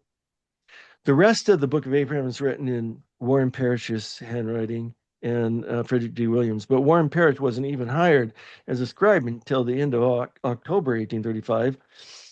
And when you look at Joseph Smith's journals, it appears that he dictated the remainder of the Book of Abraham from verse 4, chapter 1, verse 4, to chapter 2, verse 18, uh, in November 24th, 25th, 26th area, 1835. But the important thing to know in our discussion here is that the first three verses were in existence when he was writing this introduction to the book in the patriarchal blessing book. So he knows what it says. The first three verses say, and what he says reflects some of that wording. And so I'm arguing that this reference, I, Abraham, sought for the blessings of the fathers and the right of the, whereunto I should be ordained to administer the same. I became a rightful heir, a high priest, holding the right belonging to the fathers. It was conferred upon me from the fathers. It came down from the fathers from the beginning of time, yea, even from the beginning, or before the foundations of the earth to the present time. Even the right of the firstborn on the first man, who is Adam, or first father through the fathers unto me. Okay, so Joseph Smith is concerned with establishing the high priesthood and lineage of high priests, and giving it an ancient proof that it existed, not just, the Book of Mormon talked about a lineage, that there were no high priests greater than Melchizedek, or even his own revelation that gave a lineage of these high priests in D&C 84.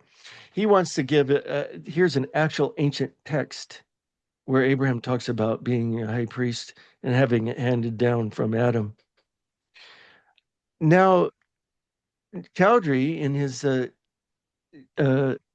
in the Patriarchal Blessing book, writing in September 1835, he writes, he, Joseph, was ordained by the angel John. So he's accepted the revelation designation for the angel of being John unto the lesser or Aaronic priesthood, or in company with myself in the town of Harmony, Susquehanna County, Pennsylvania, on Friday, the 15th day of May, 1829, after which we repaired to the waters, even the Susquehanna River, and were baptized, he first ministering unto me, and after I to him.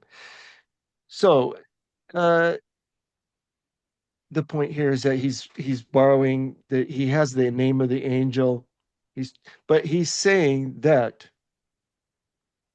um, that he had been ordained to this lesser priesthood. Mm-hmm. Now, and he's saying this in this is another like testimony or whatever source for Oliver Cowdery talking about the instance um, in the Patriarchal Blessing book. But then he, sorry, going up and down. Uh, then he continues in the Patriarchal Blessing book.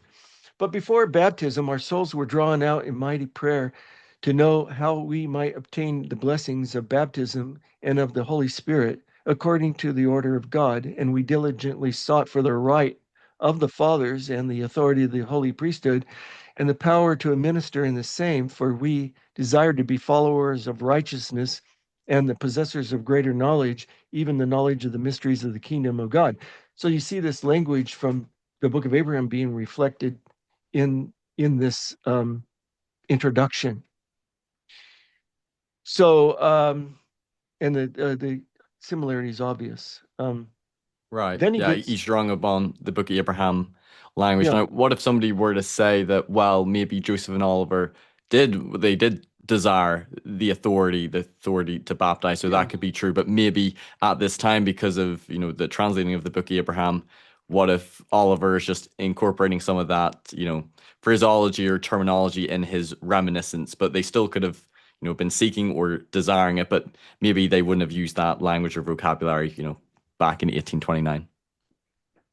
Well, definitely, but they sought the authority not to be ordained by an angel, but they sought they had a commandment and they followed the commandment. That was the context in which it was given. Now he's updating it, obviously, to the Book of Abraham. You know, he's using the Abraham language because this is the current thinking at the time. And the reason why I quoted that part was to show that his mind is on the Book of Abraham, and then he switches to the record of Joseph and tells us something that we don't have the translation effort on the Tal Min Papyrus. But so he says, therefore, we repair to the woods, even as our father Joseph said we should, that is, to the bush, and called upon the name of the Lord, and he answered us out of the heavens. And while we were in the heavenly vision, the angel came down and bestowed upon us this priesthood. And then, as I have said, we repaired to the water and were baptized. So he's we're he's they're using the book of Abraham to add support to the idea of these two priesthoods, an ancient support. Um, and so we have now it's in Father Joseph in ancient times is talking about the scribe. It's kind of course, leaning on the Second Nephi, 3 and Lehi's statements about ancient Joseph prophesying of a latter day seer, whose name shall be Joseph after his father.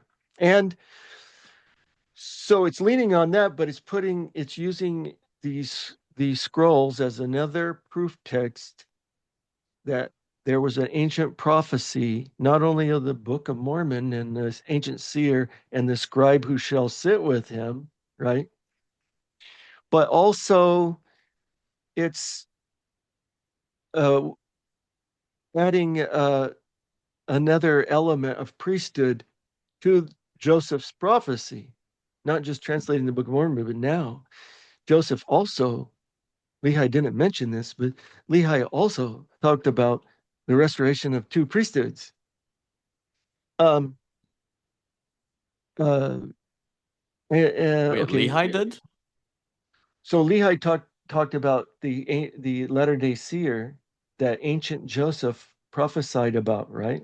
Oh, yes, that's what, Second Nephi 3? Yeah, Okay. right. Second Nephi 3, and that there shall be a latter day seer, a great seer in the latter days, Hmm. and the scribe who shall sit with him, meaning Cowdery, and the spokesman, right? Remember that? Oh, yes, yeah. Okay, it's ringing a Yeah. bell.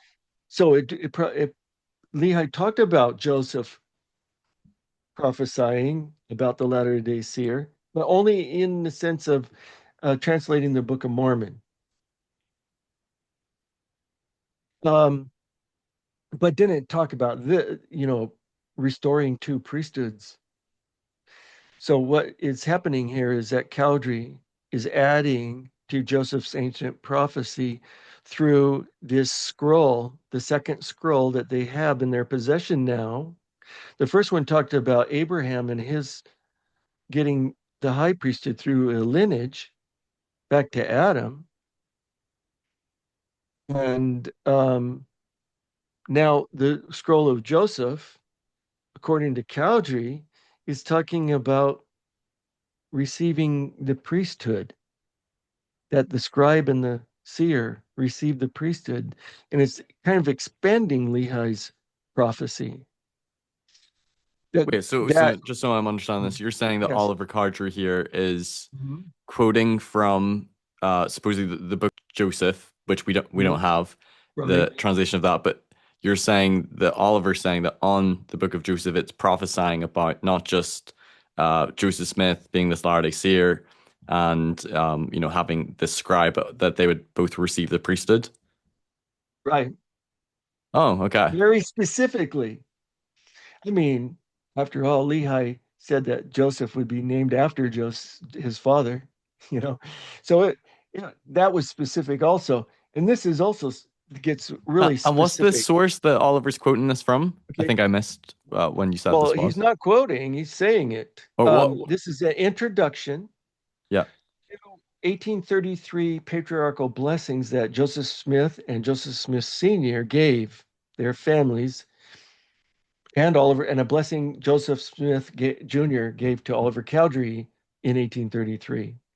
So Oliver So wrote this in 1833. they're copying these blessings from loose sheets into a new. They just purchased this book. They're copying it into the patriarchal blessing book. And what date are And they copying it in? while Cowdery is copying it in, he's adding introductions to the blessings. And this is I'm reading from the introduction that he wrote. And this is around the time of the translation of the Book of Abraham and Joseph. This is in September and October 1835. I see. So, Okay, I see. so the first three verses of Abraham have already been translated and discussed in the Egyptian alphabet and grammar. Um, the latter part of the Book of Abraham is yet to be dictated by Joseph Smith in November, but we're here in between in September. This is September that we're reading from.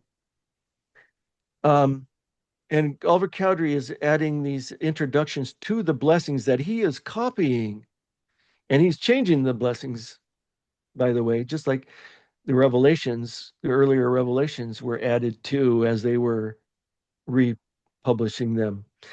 Well, Oliver Cowdery can't resist changing things also with Joseph Right. So you're Smith's saying that approval, as he's probably, but recopying the 1833 patriarchal blessings yeah, manuscript, whatever it was, you're saying that mhm, this is things that he's adding to yeah, it in what yeah, year, 1835, because of what they're translating at the time in the Book of Abraham, right, Book of Joseph. Okay, yeah. I understand. It's very much on his mind. They're in the midst of this translation of Abraham, and evidently somebody, Joseph Smith probably, is talking about what's on the Joseph scroll as well. Um, and Oliver Cowdery knows about that, and he's reflecting that. So we saw before this he reflected the wording of the first three verses of Abraham. He reflected that in his introduction.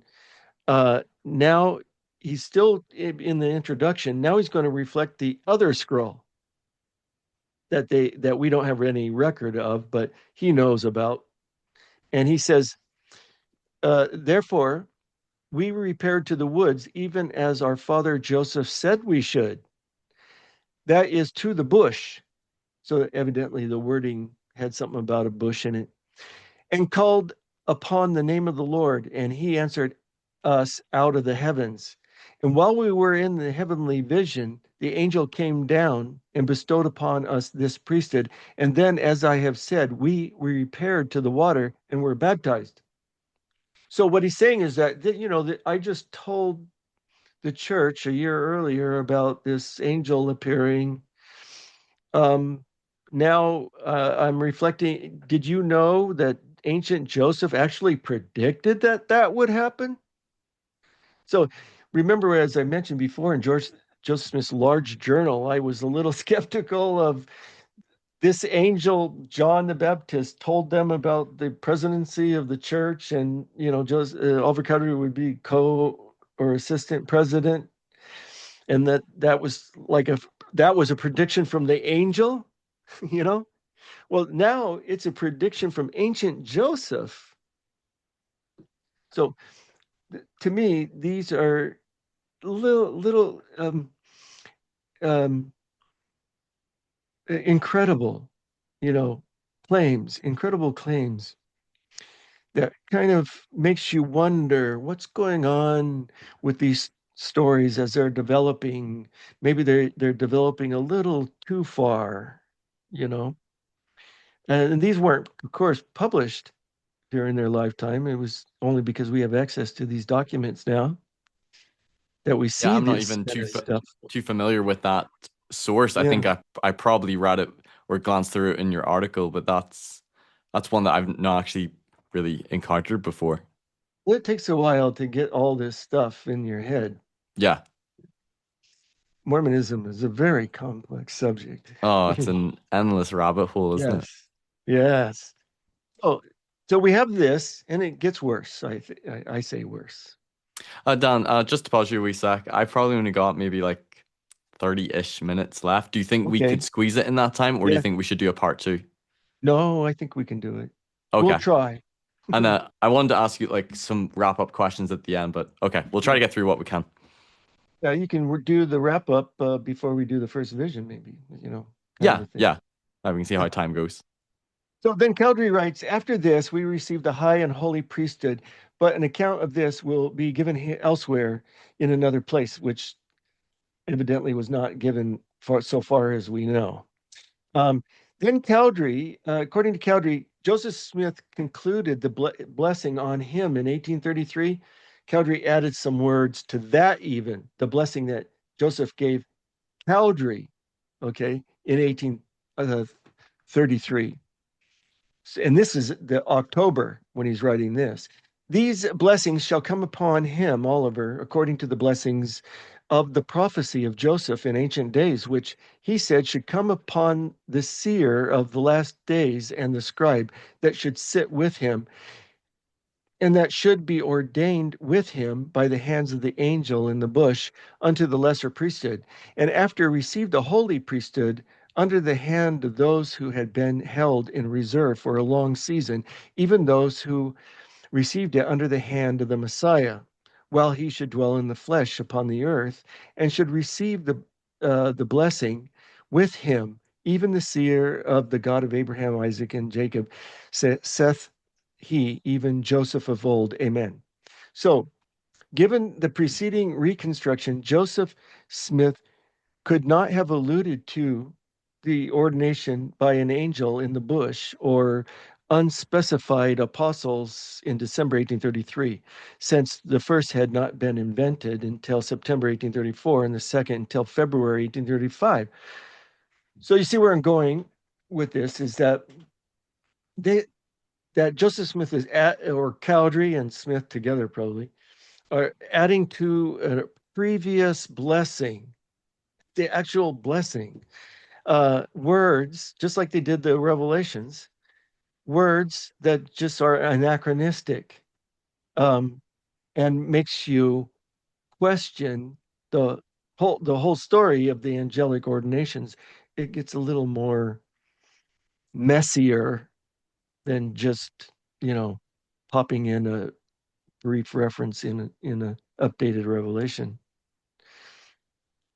So then, um, so here we get to the 3rd of April, 1836, in the Kirtland Temple. They receive additional keys from Moses, Elias, and Elijah, which puts them out of the reach of all usurpers because no one else besides Cowdery and Smith have these keys. That's basically all I say here. Uh, April, May 1838, we get to Joseph Smith and his official history, and he introduces the John the Baptist, and he quotes John the Baptist, upon you, my fellow servants, in the name of Messiah, confer the priesthood of Aaron. He actually names it, which holds the keys of the ministering of angels, the gospel of repentance, and of baptism by immersion for the remission of sins. And this shall never be taken again from the earth until the sons of Levi do offer an offering in righteousness. So this this is names the priesthood. It it gives the prediction more clearly It's of similar to the why it has 1834 to. statement, but it changes holy priesthood to priesthood of Aaron, Yeah, but it's got the little son of Levi yeah, offering unto the Lord in righteousness. It's got that yeah. part, but it's Yeah. slightly different. And the duties. It gives details about what the duties of this office is. like as if it were a church at the time he's speaking this, Yeah, because you know. the But introduction part about upon you, my fellow servants, in the name yeah, of Messiah, I think that was the same as the language in the yes, 1834 letter. right. Okay. And so, but it gives more detail on the offices, which can't comes out of that 1832 D&C 84 revelation. Oh, okay. So it's a little more precise, gives more detail than what Cowdery did, and includes the proof text from Malachi 3:3.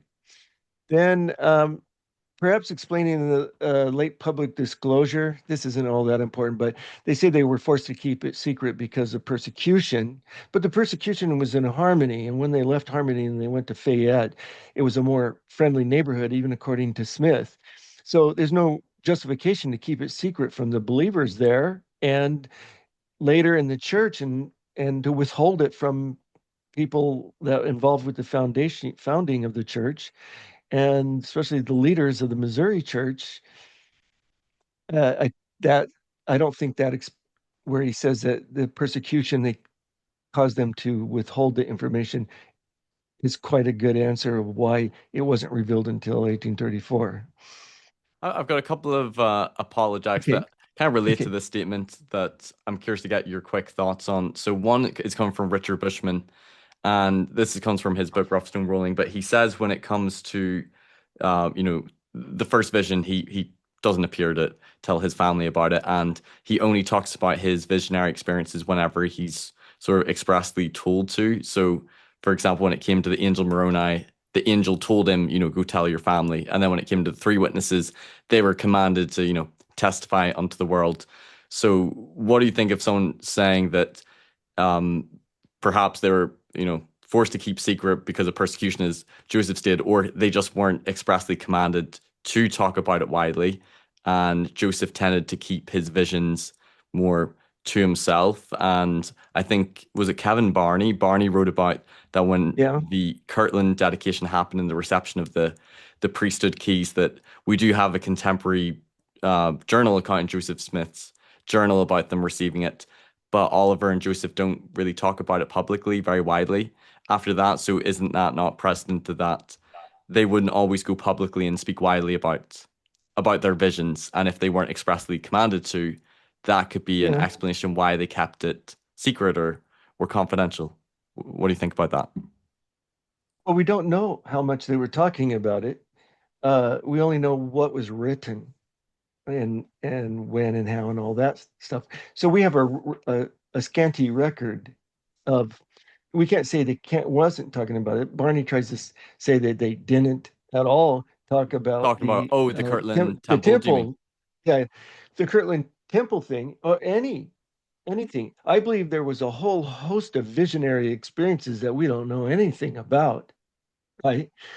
Happening. It's a charismatic group, and a lot of the records just say and angels appeared unto many and things like that, and without specifying what everybody saw. And when you get to the Kirtland endowment, not just the temple dedication, but get to the endowment, few days there, the records just are very general about people seeing visions, and they're not they're not all seeing the same thing necessarily either. They're having the individual private visions, and they're seeing things and having religious experiences.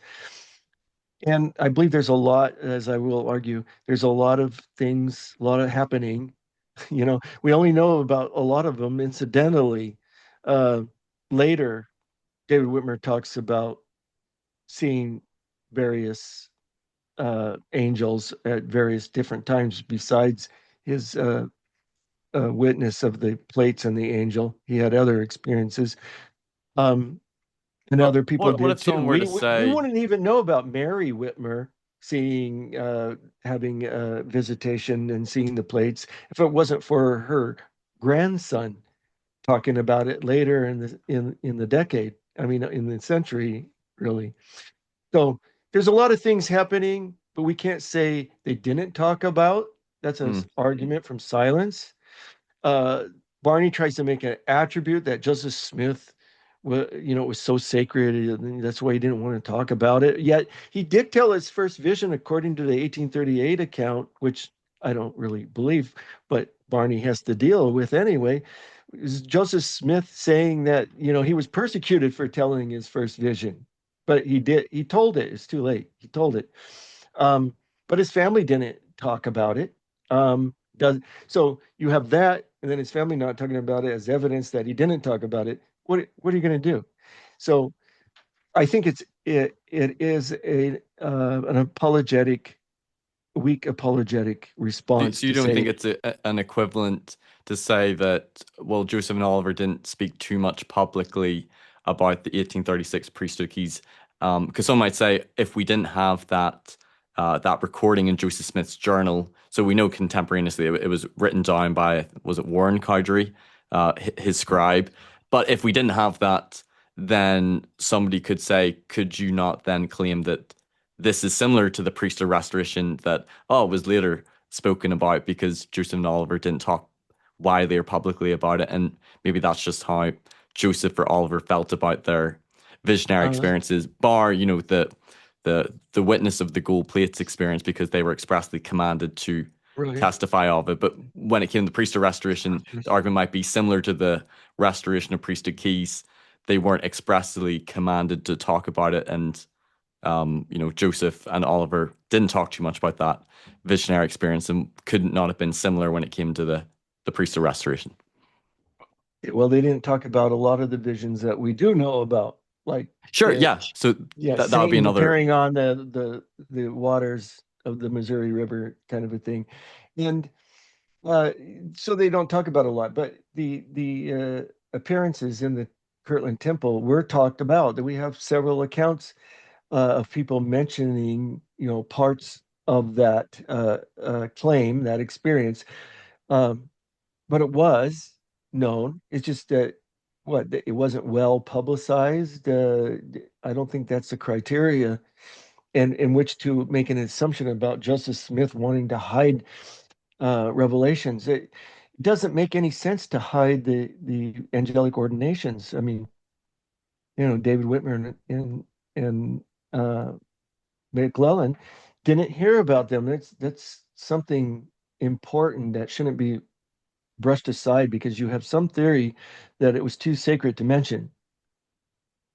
There's just too much as we go through the chronology that fits, and the unfolding of it fits. And um, like I said, I don't want to press on anybody to accept my interpretation of things, but this is how I see it.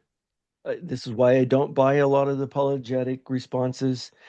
Um, I'm trying to understand how it unfolded, how the people that lived at the time would have viewed it. I'm sure the people that accepted the unfolding, but they didn't have all the sources we have. They didn't have everything that we have. They couldn't look back.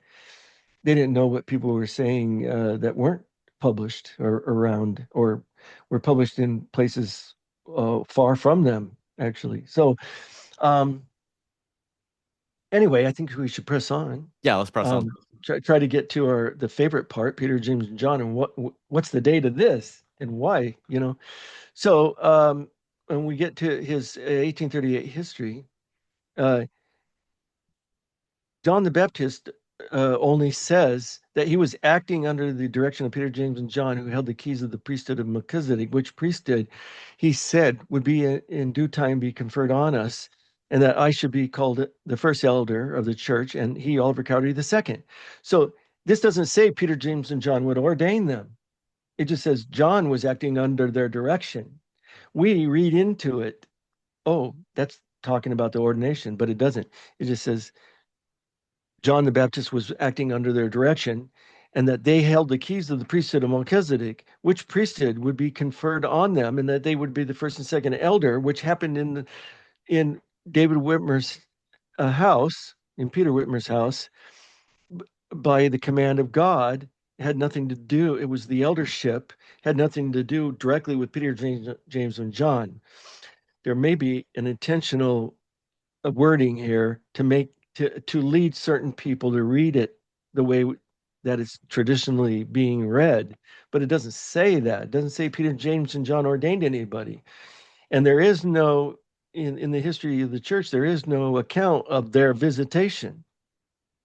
So I'm curious for your thoughts on that because why do you think if Joseph already, if he made up the Peter, James, and John account in 1835 with Oliver Cowdery, why do you think in this 1838 history, he does talk about John the Baptist, but why do you think he doesn't talk about Peter, James, and John and just talks about the voice of the Lord in the Peter Whitmer Yeah, home if he'd already talked about it in 1835? he doesn't want to put a date on it. He wants people to assume it was before the church was organized. Oh, okay. Oh, Yeah, because you believe it was July 1830, after. but you Yeah, think the reason it wasn't included was because it happened after the church's organization and it needs to be before? yeah, because it's actual keys, and we have angelic ordination and a unbroken chain. Before that, it was charismatic apostles, and they were apostles. This is the 1832 history because Joseph Smith saw Jesus. And at the end of the 1832 history, Oliver Cowdery was shown the plates by the Lord. They were both apostles before they even met. So that is the charismatic apostleship. But now that you introduced a chain of ordination kind of idea, you kind of want it before the church was organized, the apostleship, right? And but it wasn't. And in the under the old concept, it didn't have to be. It was a charismatic apostleship. But we will see uh, the probable date of the restoration of the well Melchizedek priesthood with Peter, James, and John, because it's associated with the eldership. So it's intentionally, I would argue, it's intentionally vague. Then, so this is further supported by a probable date of the visitation of Peter, James, and John. In his 6th of September 1842 epistle to the church, Joseph Smith gave an important clue. And again, what do we hear? The voice of Peter, James, and John in the wilderness between Harmony, Susquehanna County, and Colesville, Broome County, on the Susquehanna River, declaring themselves as possessing the keys of the kingdom and of the dispensation of the fullness of times. So there's a 20 miles between Harmony and Colesville. And in the wilderness there, when were they in this wilderness? Right? When were they together in this wilderness between Colesville and Harmony, Pennsylvania? So the the first time was so in on the 2nd of July, there was a trial in Colesville, the 1830, July 2nd, 1830 Colesville trial, and he escaped from that, joined up with Emma, who was in a nearby house, and then they returned to Harmony. But a few days later, after this, Cowdery and Smith were together in Colesville to confirm those who had been baptized but were again forced to flee. Of this event, Smith recorded in his history, we considered it wisdom to leave for home, which we did without even waiting for refreshments. Our enemies pursued us, and it was oft times as much as we could to elude them. However, we managed to get home after having traveled all night, except a short time during which we were forced to rest ourselves under a large tree by the wayside, sleeping and watching alternately. Um, and then the late reminiscence of Addison Everett, who overheard a conversation between Joseph and Hiram in Nauvoo in 1844, adds support to this July 1830 date for the alleged visitation of Peter, James, and John. And it contains some inaccuracies, but in the main, I think you get uh, the connection. Um, they traveled all night in the dense forest, some of the time in deep mud and water. And in the after part of the night, Oliver became exhausted, and he, Joseph, had to almost carry him. Just as the break of day, Oliver gave out and exclaimed, how long, O Lord, how long, brother Joseph, have we got to endure this thing? There, said Joseph, at that very time, Peter, James, and John came to us and ordained us to the apostleship. there's another, he gives another account to Joseph F. Smith in 1882.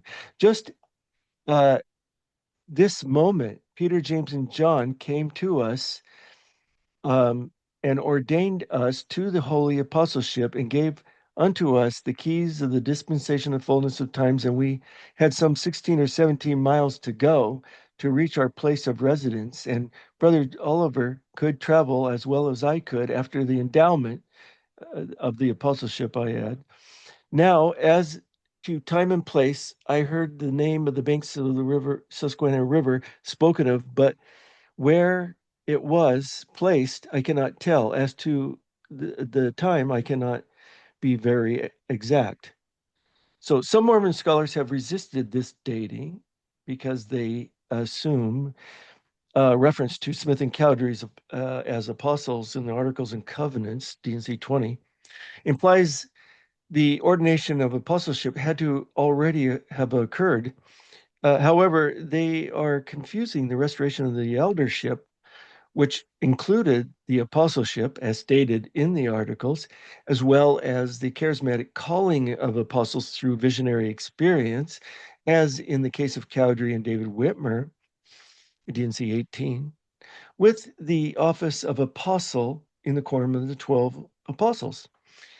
And other scholars that have agree with this dating basically is Richard Bushman and D. Michael Quinn has defended this dating.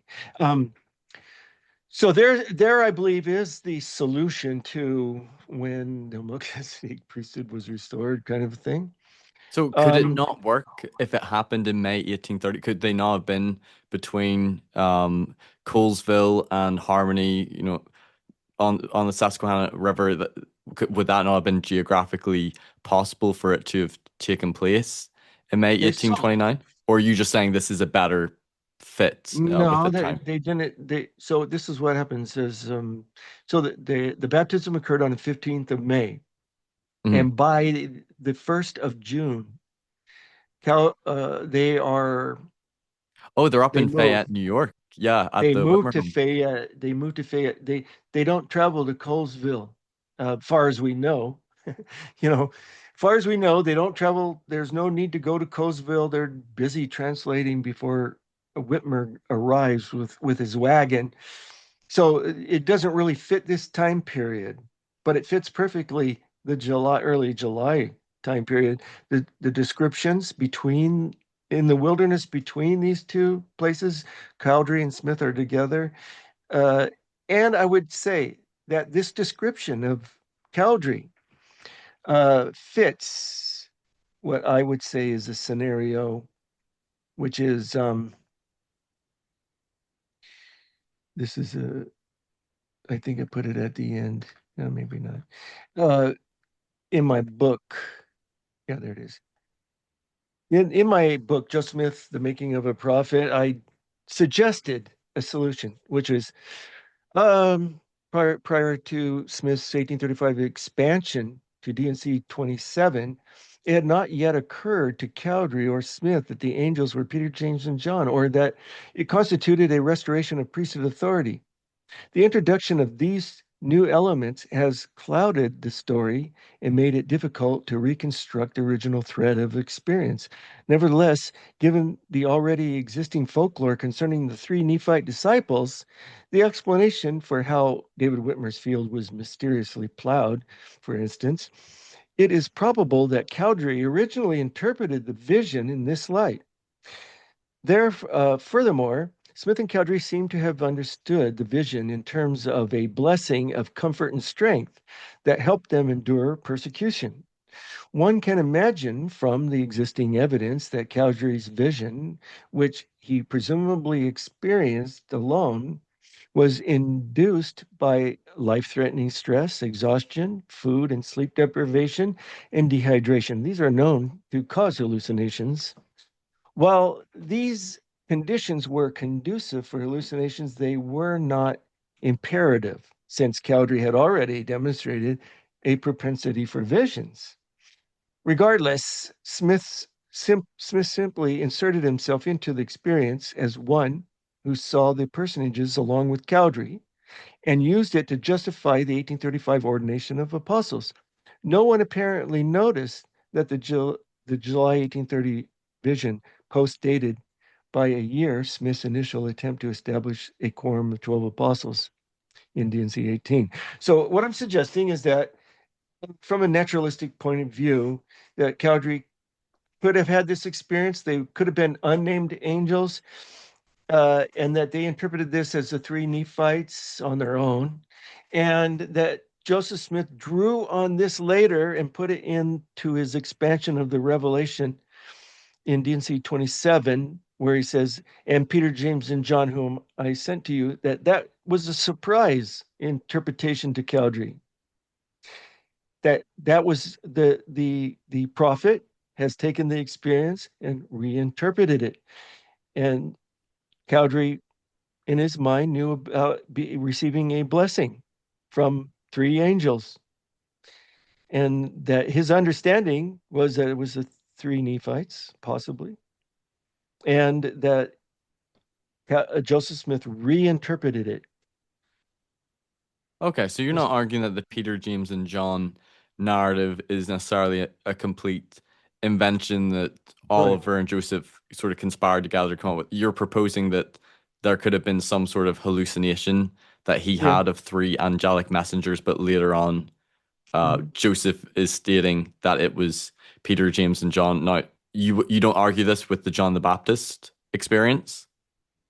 Not impossible that it happened that way. We just have nothing to grab onto, nothing to make that case. It's not impossible that there was some kind of angel blessing of some kind that was reinterpreted. But the problem with that is that Cowdery comes up with exact words. And um, then he, in my reconstruction, gets rewarded for doing that. So I believe that he was convinced by Joseph that this was one way to answer, to keep the church together, and that Cowdery was convinced that it, it's important to do this Right. to So go along one with Joseph Smith. One alternative interpretation to what you shared about with Joseph Smith's history, why Joseph didn't talk about Peter, James, and John. Whenever I read through that article by Michael McKay, he talks about how the experience in Peter Whitmer's home with the voice of the Lord fulfills the promise of John the Baptist for receiving like the Melchizedek priesthood, and to that you'll soon be ordained as elders and have Hmm. power to Yeah. give the Holy Ghost. And so he sort of proposed the argument that perhaps the reason why Joseph is referring to sort of the Melchizedek priesthood in his own history as coming from like the voice of the Lord is because that is in fulfillment of what John the Baptist promised, and then it's specific keys Hmm. that were given by Peter, James, and John, whether or not you want to believe that happened before, or with your view and D. Michael Quinn and Richard Bushman that happened a year later. But what do you think about that? That that's the reason why Joseph is sort of not mentioning Peter, James, and John in his 1838-39 history, because the experience in the Whitmer home fulfills the John the Baptist promise. Well, that's how the narrative reads. Is it doesn't say that Peter, James, and John were coming. It just says he's acting under their direction, and they hold the keys of the Melchizedek priesthood. Well, and remember, Melchizedek priesthood was the high priesthood, not the eldership. Mhm. So we're Joseph Smith is writing in 1838, 9, and uh, that is the impression he wants you to have. He wants you to have that there's a connection with John the Baptist saying that Peter, James, and John should come. But if John the Baptist never appeared, that couldn't have been said. So we're only talking about what's written in the narrative and then what the narrative is trying to tell the readers. So it's trying to connect this that you're baptized, but the gift of the Holy Ghost is comes later. It does, and Peter, James, and John they don't ordain anybody. They're just they hold the keys of the priesthood, Melchizedek priesthood.